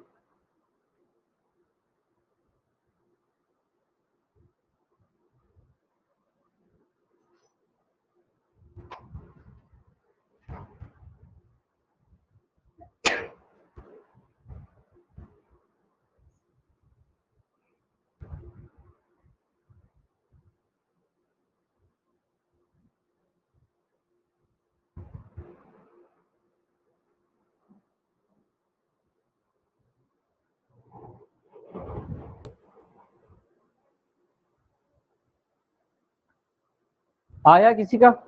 है ना? रुक जा रुक जा रुक जा, इधर से मत आइए, इधर से मत। आंसर क्या आया है? ओडीपीएस। कॉन्सेप्ट क्या है इसका? बी ओ ओ के प्लस 3 प्लस 3, ओ के बाद पी, बी के बाद सी डी ई, ये आर है, इसमें भी प्लस 3 है और इसमें ये है एन। उसी प्रकार से एल का क्या हो जाएगा? ओ, ओ उसके बाद ए का प्लस 3, डी, एम का, पी और पी का एस। तो O D P S. Option नहीं दिया हूं तो आपके लिए ज्यादा कठिन होगा, ऑप्शन से आप लोगों को और सहज हो जाएगा, है ना?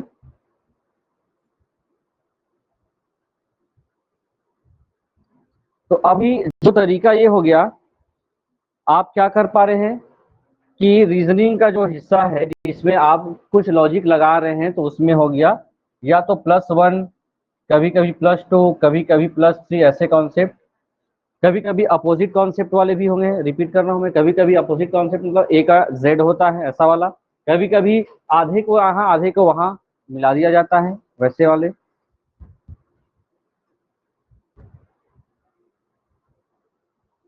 आगे देखेंगे।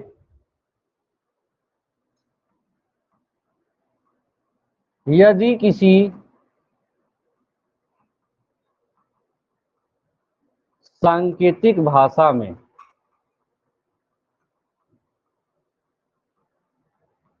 24 हो, कैट का अर्थ 24 हो, तो डॉग का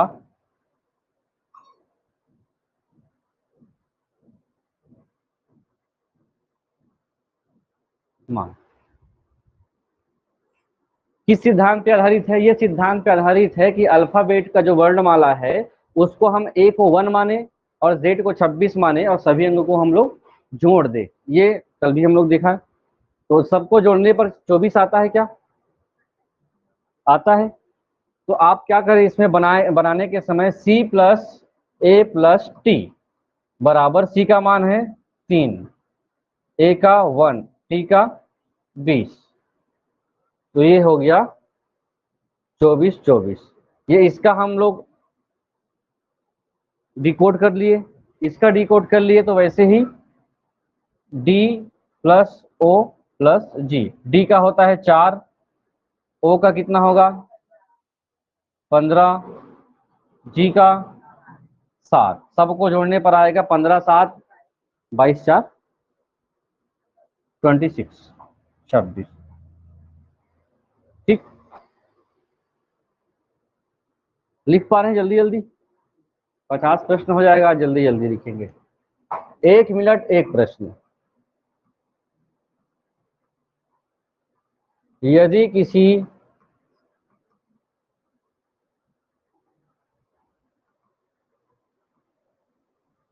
सांकेतिक भाषा में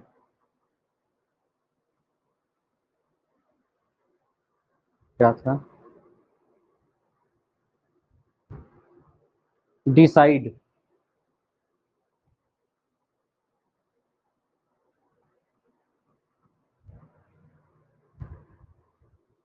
डिसाइड का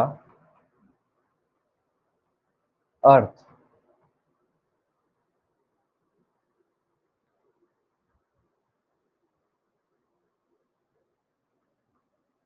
पैंतालीस 39 45 है, तो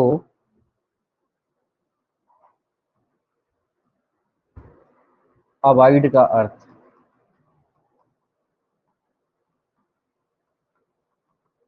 होगा।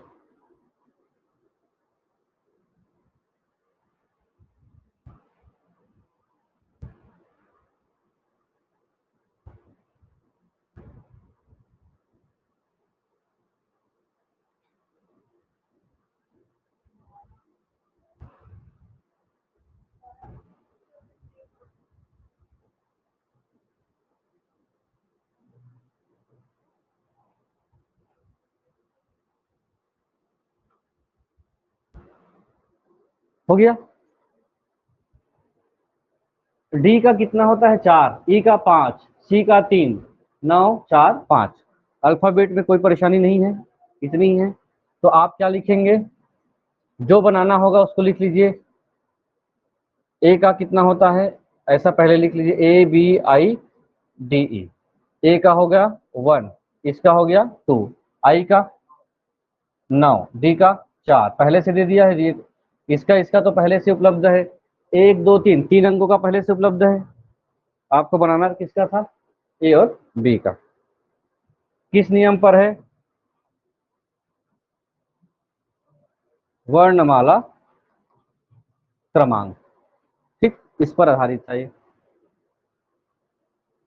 लिख पाते हो कि नहीं जल्दी जल्दी आंसर, नहीं तो आप बनाएंगे क्वेश्चन जल्दी से। यदि रेन बराबर RAIN, रेन बराबर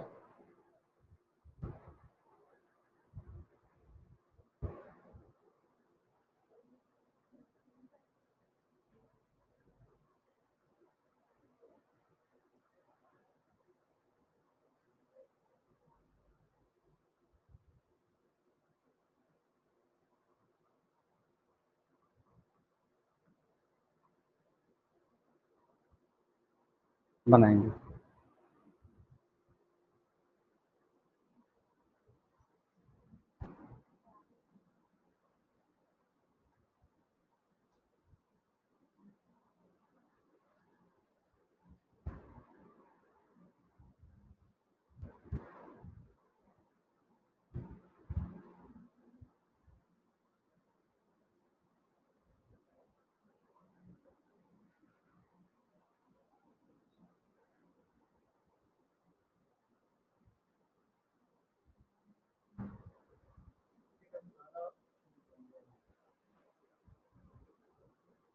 आ गया ना, सबसे आना चाहिए भाई, जल्दी से बनाइए।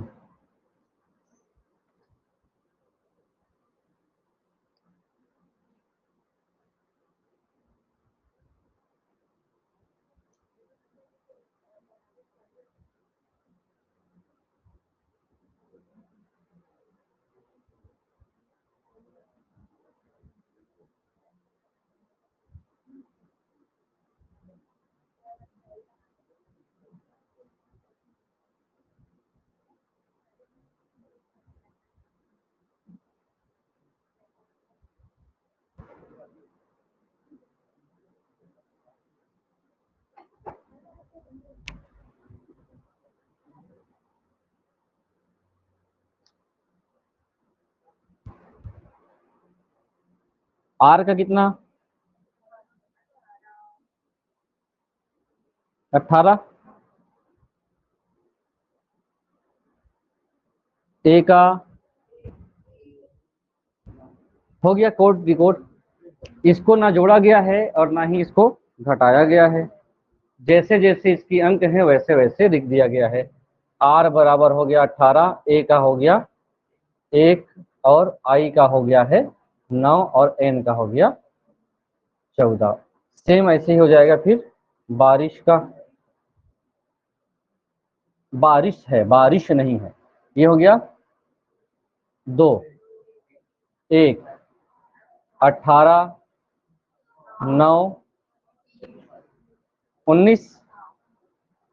तो ये क्रमशः हो जाएगा 2, 1, 1, 8, 9, 1, 9। ठीक है, 1, 2, 3, 4, 5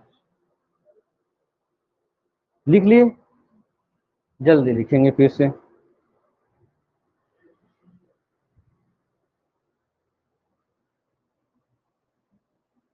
यदि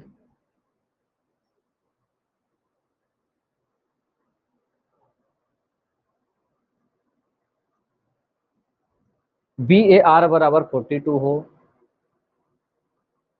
तो क्लास बराबर क्या होगा?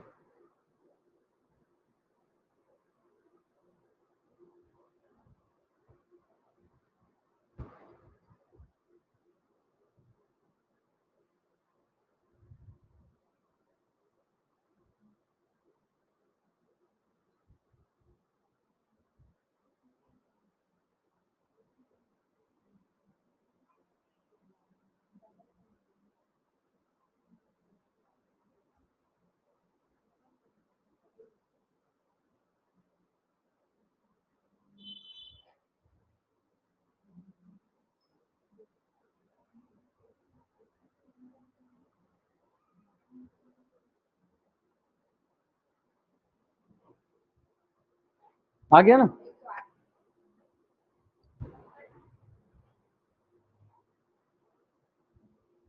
नहीं, बताइए बताइए। अब 2 उत्तर आए हैं मतलब 2 लॉजिक लगा ही होगा। पहले तो बताइए। तीसरा आंसर आ गया। 106। देख लीजिए, आप ही लोग का काम करना है। ये बताइए BAR 42 कैसे हुआ है, ये बस बताना है आपको, बस वही तो। बी का कोड क्या होता है? 1।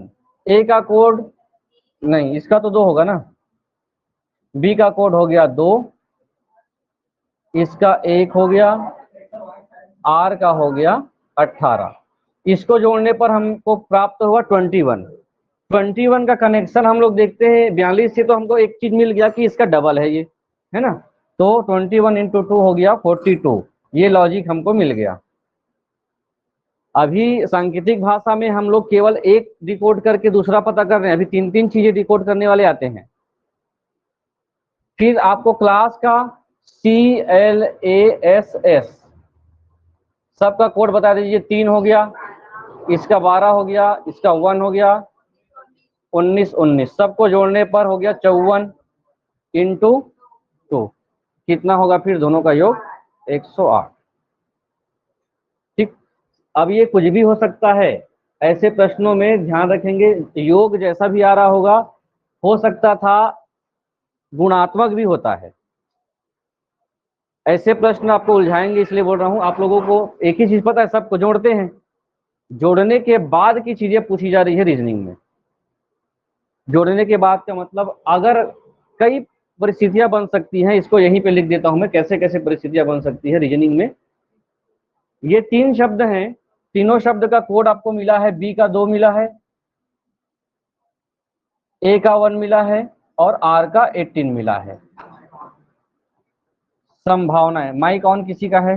बंद कर देंगे देख के। संभावनाएं क्या होती हैं? हो सकता है इसका वर्ग कर दे,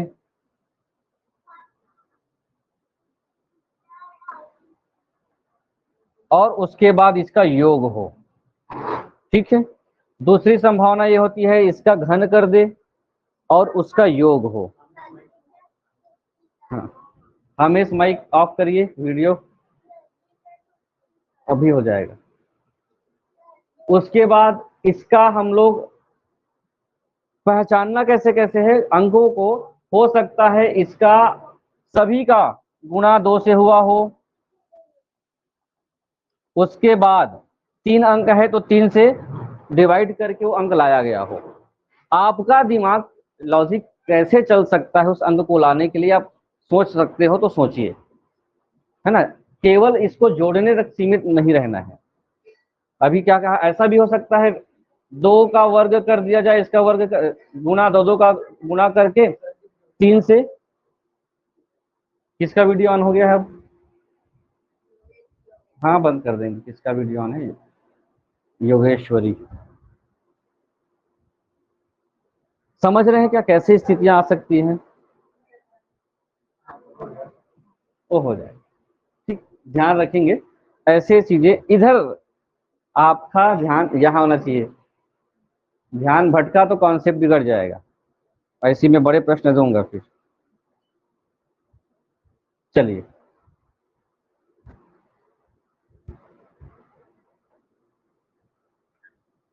आगे एक प्रश्न बनाएं।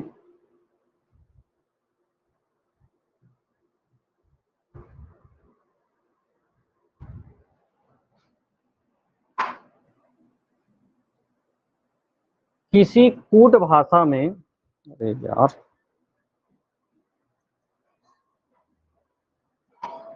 किसी कूट भाषा में विक्ट्री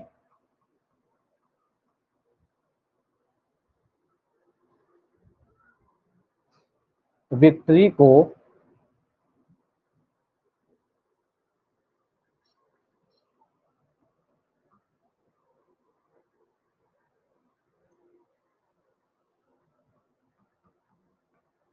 कहा जाए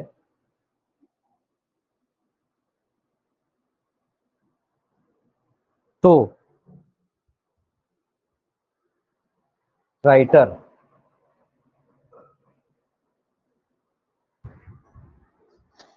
सॉरी TRAI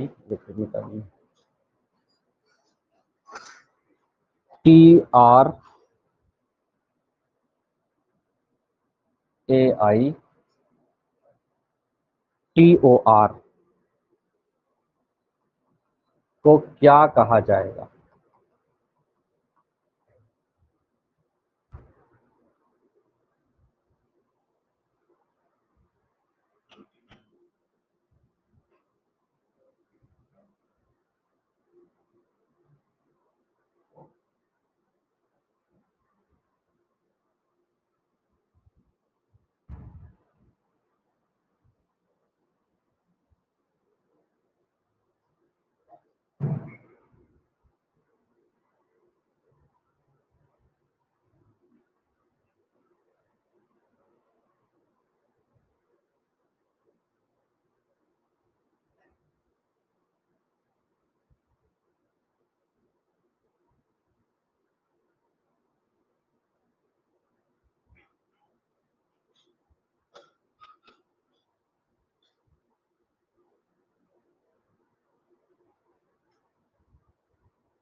ये बहुत गलत मेथड है,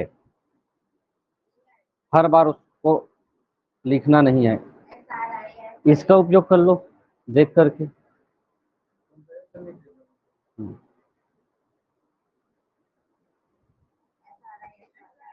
SRI SRYR, हाँ हाँ वैसे। कहाँ है आंसर? ART।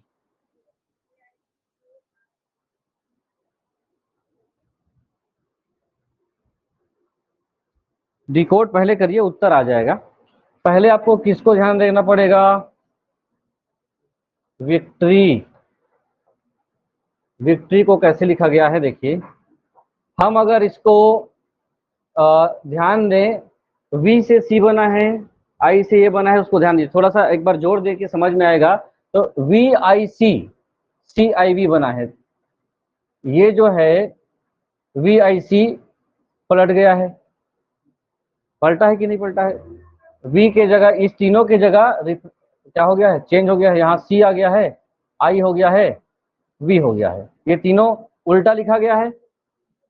टी को चेंज नहीं किया गया है, टी, टी के जगह उसके दूसरे स्वरूप एस टी एक बदला है,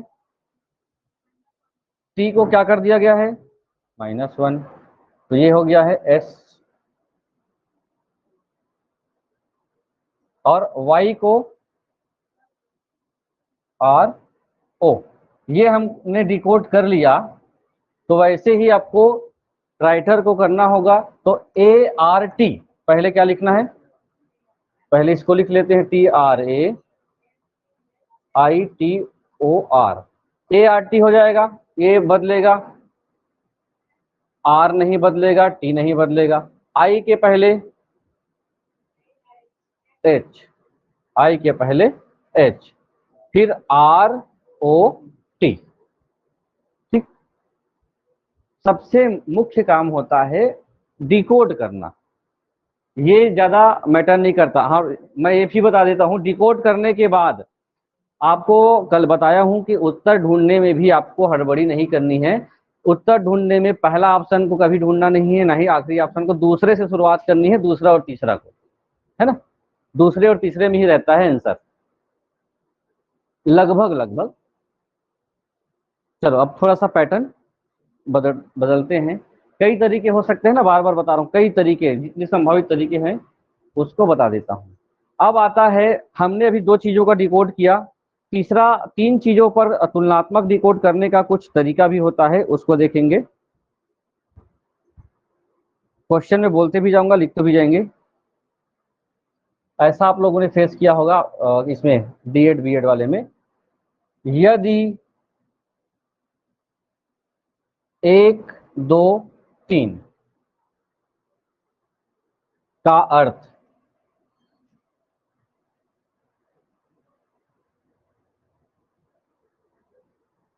कोल्ड वेदर हियर है,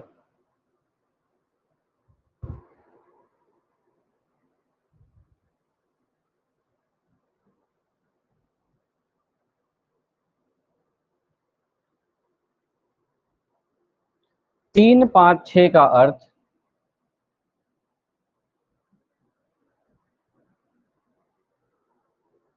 हॉट कोल्ड डे है,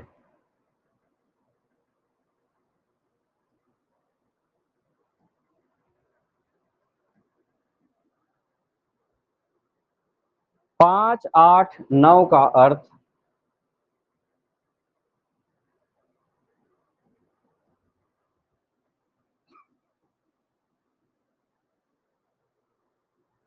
डे एंड नाइट है।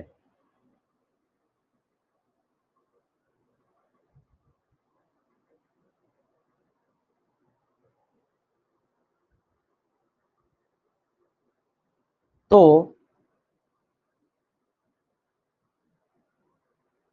हॉट के लिए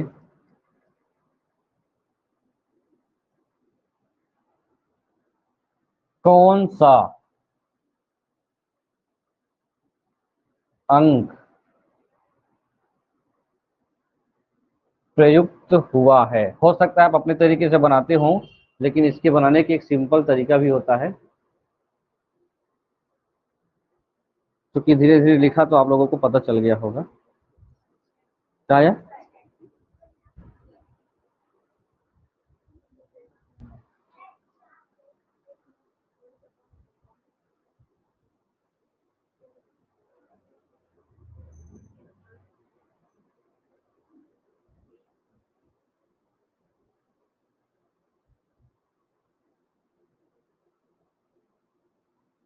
तरीके से समझ सकते हैं क्या है, जब भी ऐसे ये आता ही है, आएगा ही, ऐसे प्रश्नों से आप बच नहीं सकते हैं।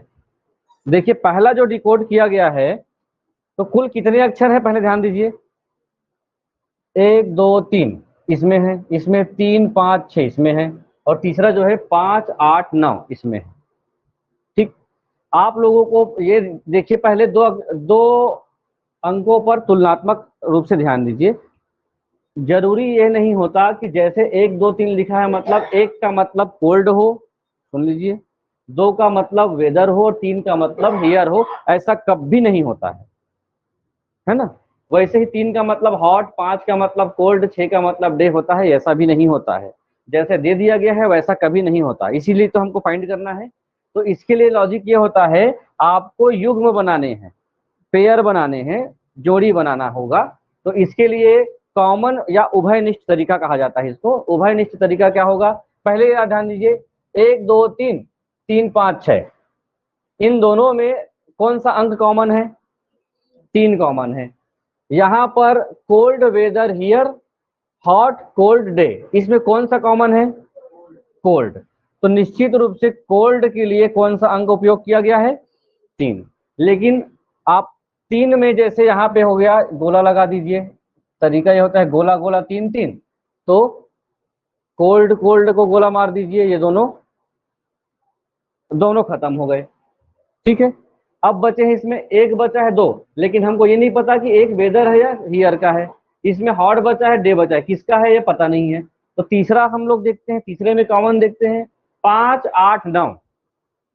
5 8 वाले में इसमें देखिए 5 किसका है, कॉमन है, और यहाँ कॉमन है, हॉट और डे है इसमें, और इसमें डे है और नाइट। तो कौन सा कॉमन मिला, डे कॉमन मिला।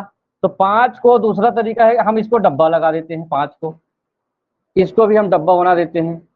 तो डे में हमको क्या मिलेगा, ऐसा बॉक्स मिलेगा, दोनों डब्बा हो गए। तो डे के लिए क्या हो गया, 5। ये तो लिख रहा हूं मैं एग्जाम हॉल में ऐसा ही, या फिर काटते जाएं तो जो बचता है। अब यहाँ पे बचा क्या, 6 बचा है, और इसके लिए क्या हॉट है क्या, हॉट के लिए बच गया है 6। प्रश्न किसके लिए पूछा गया है, हॉट के लिए क्या उपयोग होगा, 6 उपयोग होगा। ये मेथड है, इस ऐसे तरीके से आप बना सकते हो।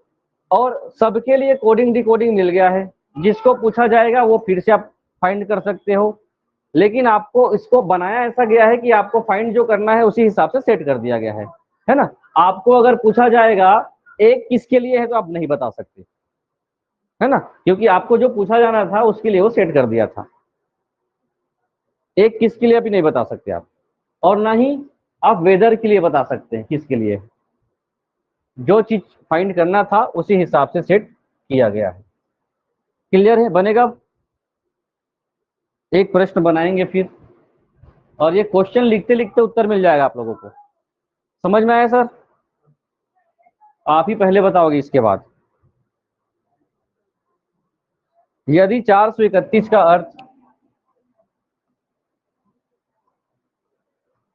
ऐसा लिख देता हूं, यदि 431 बराबर गुड एंड टेस्टी,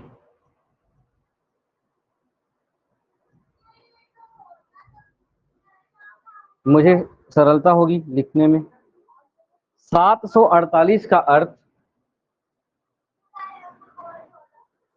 प्रश्न वैसा आएगा ना जो पहला लिखा हुआ था, इसका अर्थ ये होता है वैसे वाला, सी good picture.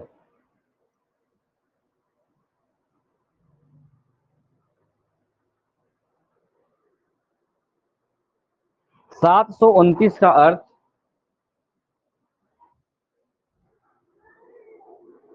Pictures are fanned.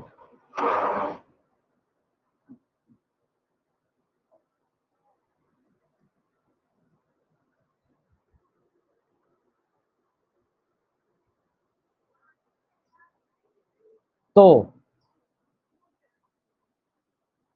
सी के लिए प्रयुक्त अंक,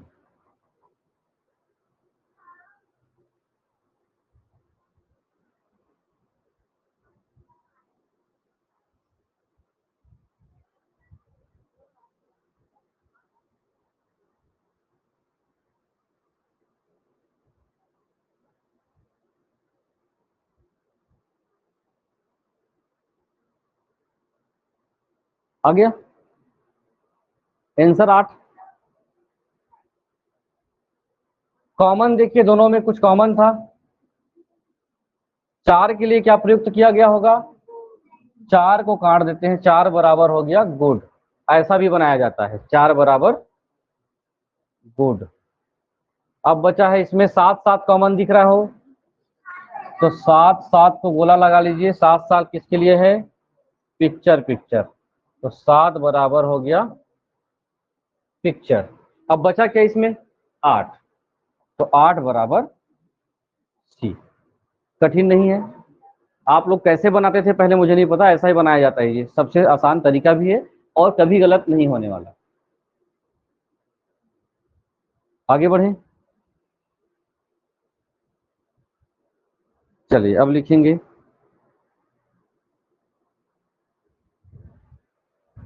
यहां से देख के लिखता हूं। एक निश्चित कोड भाषा में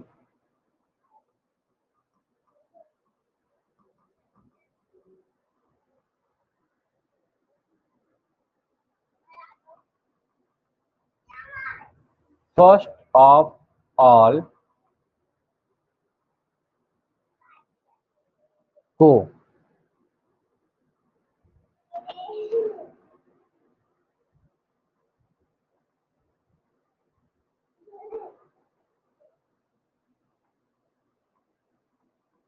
लिखा जाता है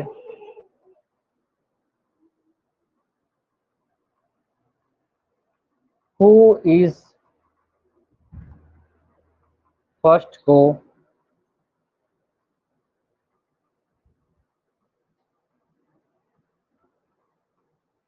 जैन कैन वैन तथा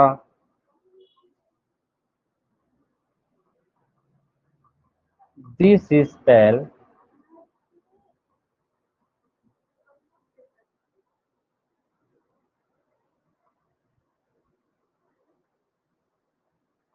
वैन गैन लेन,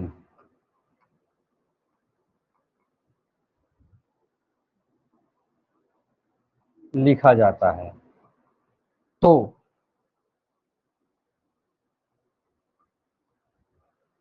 हु में प्रयुक्त शब्द है।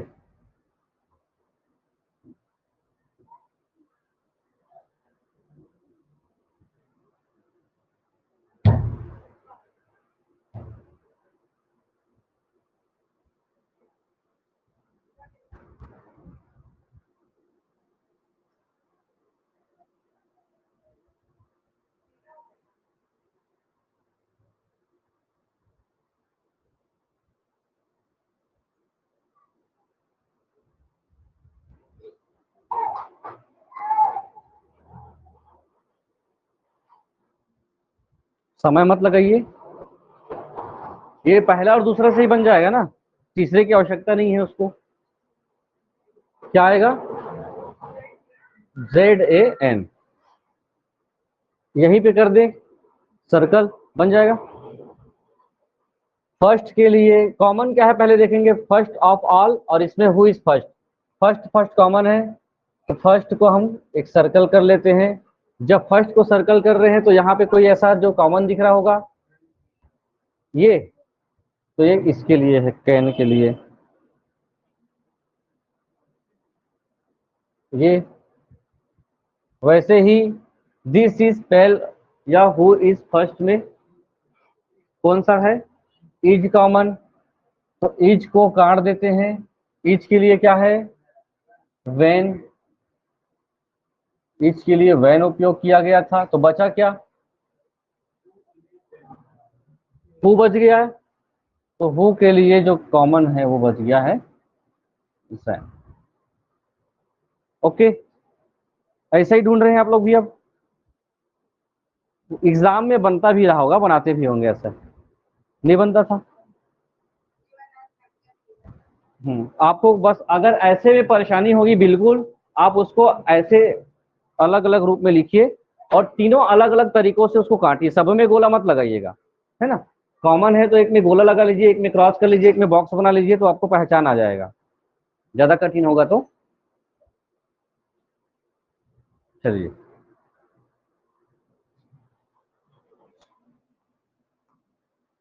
एक आता है क्रमिक सांकेतिक भाषा, लिखते जाएंगे।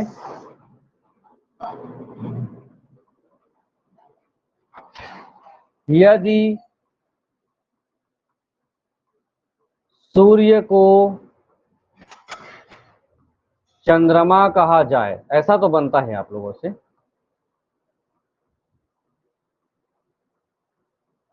चंद्रमा को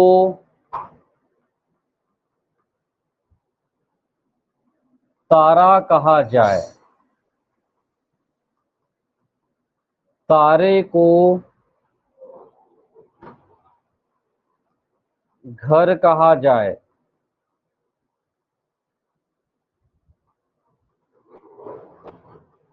घर को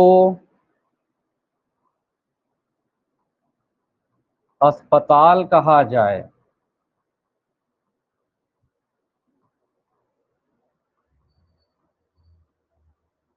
अस्पताल को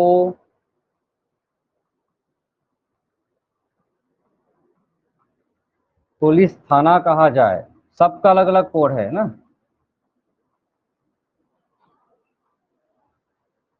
तो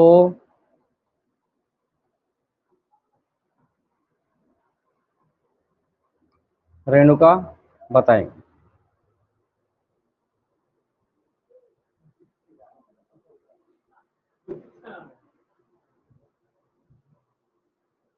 सिंपल प्रश्न रहता है, लेकिन कोडिंग डिकोडिंग में कभी कभी उलझा देता है आप लोगों को।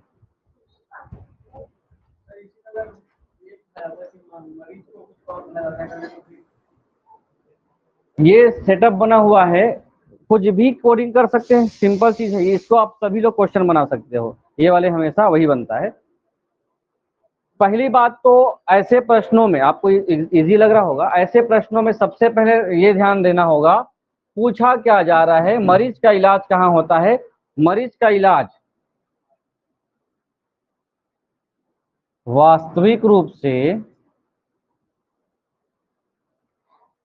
मरीज का इलाज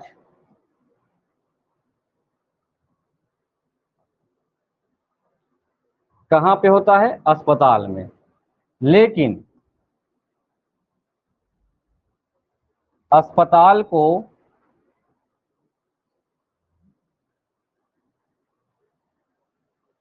पुलिस थाना कहा गया है, ठीक है। अस्पताल को क्या मान लिया गया है, पुलिस थाना। तो इसका उत्तर क्या होगा, पुलिस थाना होगा। एक प्रश्न से पर्याप्त है, बोलूंगा तो बस थोड़ी देर बाद।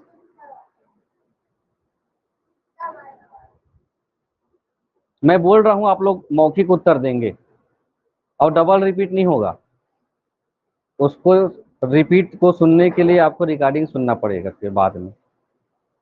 यदि लाल को काला कहा जाए, लिखेंगे। जब मैं बोल रहा हूं तो आप साइड में लिख सकते हो, मैं लिख ही देता हूं, नोट्स भी रहे तो। यदि लाल को काला कहा जाए, काला को पीला कहा जाए,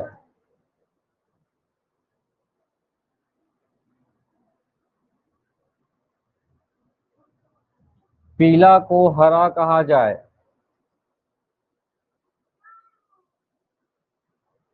हरा को सफेद कहा जाए,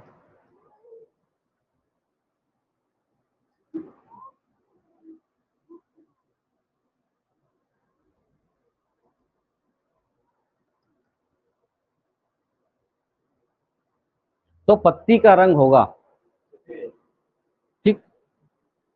अब डबल रिपीट करने बोलते तो मैं नहीं कर पाता, इसलिए लिख दिया। ये सबसे कॉमन या सिंपल डिकोड करने वाला चीज है। आपको अंतिम में देखना है कि किस वस्तु के बारे में बात कही जा रही है और उसको वास्तविकता में क्या कहते हैं, तभी आप जान पाएंगे, है ना। ये तो आप सरल सरल समझ रहे हैं। कुछ ऐसे प्रश्नों में लास्ट में आपको कुछ ऐसे जीएस डाल दिया जाता है यहाँ पे, जिसका अर्थ आप लोगों को ढूंढना पड़ जाएगा। जैसे ऐसे बोल दिया जाता है, इसको ये कहा जाता है, इसको ये कहा जाता है। अब ये बताना है कि अब साइंस को ही कनेक्ट कर दिया जाएगा, है ना। वायरस को बैक्टीरिया कहा जाता है, बैक्टीरिया को प्रोटोजोआ कहा जाता है। तो बताइए मलेरिया होता है। हो गया, फंस गए फिर। आपको पता ही नहीं है मलेरिया किससे होता है, प्रोटोजोआ से होता है, तो अभी जान गए। नहीं पता तो फिर, तो ऐसा नहीं है कि ये आसान है। आप तो काला पीला लाल नीला में समझ रहे हो तो आसान है। कुछ भी ऐसे कोड दे सकता है जिसको आप लोगों को पहचानना होगा।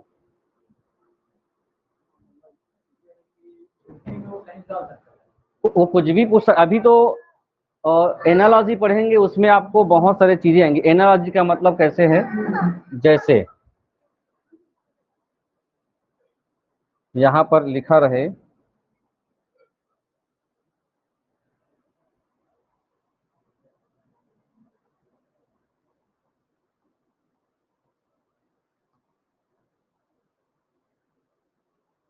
ठीक। अब उसके बाद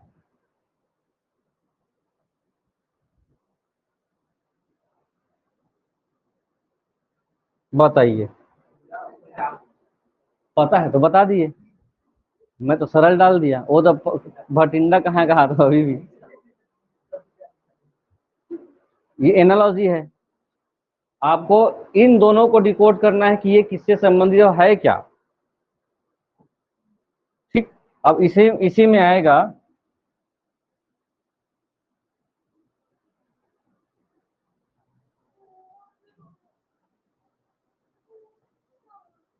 ये आता है ना, टीबी जीवाणु हो गया, है ना। उसके बाद यहाँ पर दे देगा, फिर से आप ही का प्रश्न है। फिर यहाँ पे होगा फिर प्रोटोजोआ। ये एनालॉजी कहा जाता है, सादृश्यता। जिस प्रकार से ये सादृश्य है इसके, वैसा ही आपको मिलते जुलते ही कॉन्सेप्ट लेने होंगे। तो आप बताइए, सांकेतिक भाषा कर लेंगे आप, क्वेश्चन में डालूंगा, उससे प्रैक्टिस हो जाएगा। क्योंकि मैं कल अलग टॉपिक पे बताऊंगा, फिर चेंज कर दूंगा। फिर टॉपिक नहीं बनेगा तो उसको आप डालिए ग्रुप में। कुछ तो करिए, एक्टिव तो हो नहीं रहे आप लोग। कुछ क्या करना है सर, इतना ढाई ढाई तीन तीन घंटा यहाँ पे दे रहे हो, तो आप समय दीजिए। इसको लिख लीजिए, पत्ती का रंग हरा, लेकिन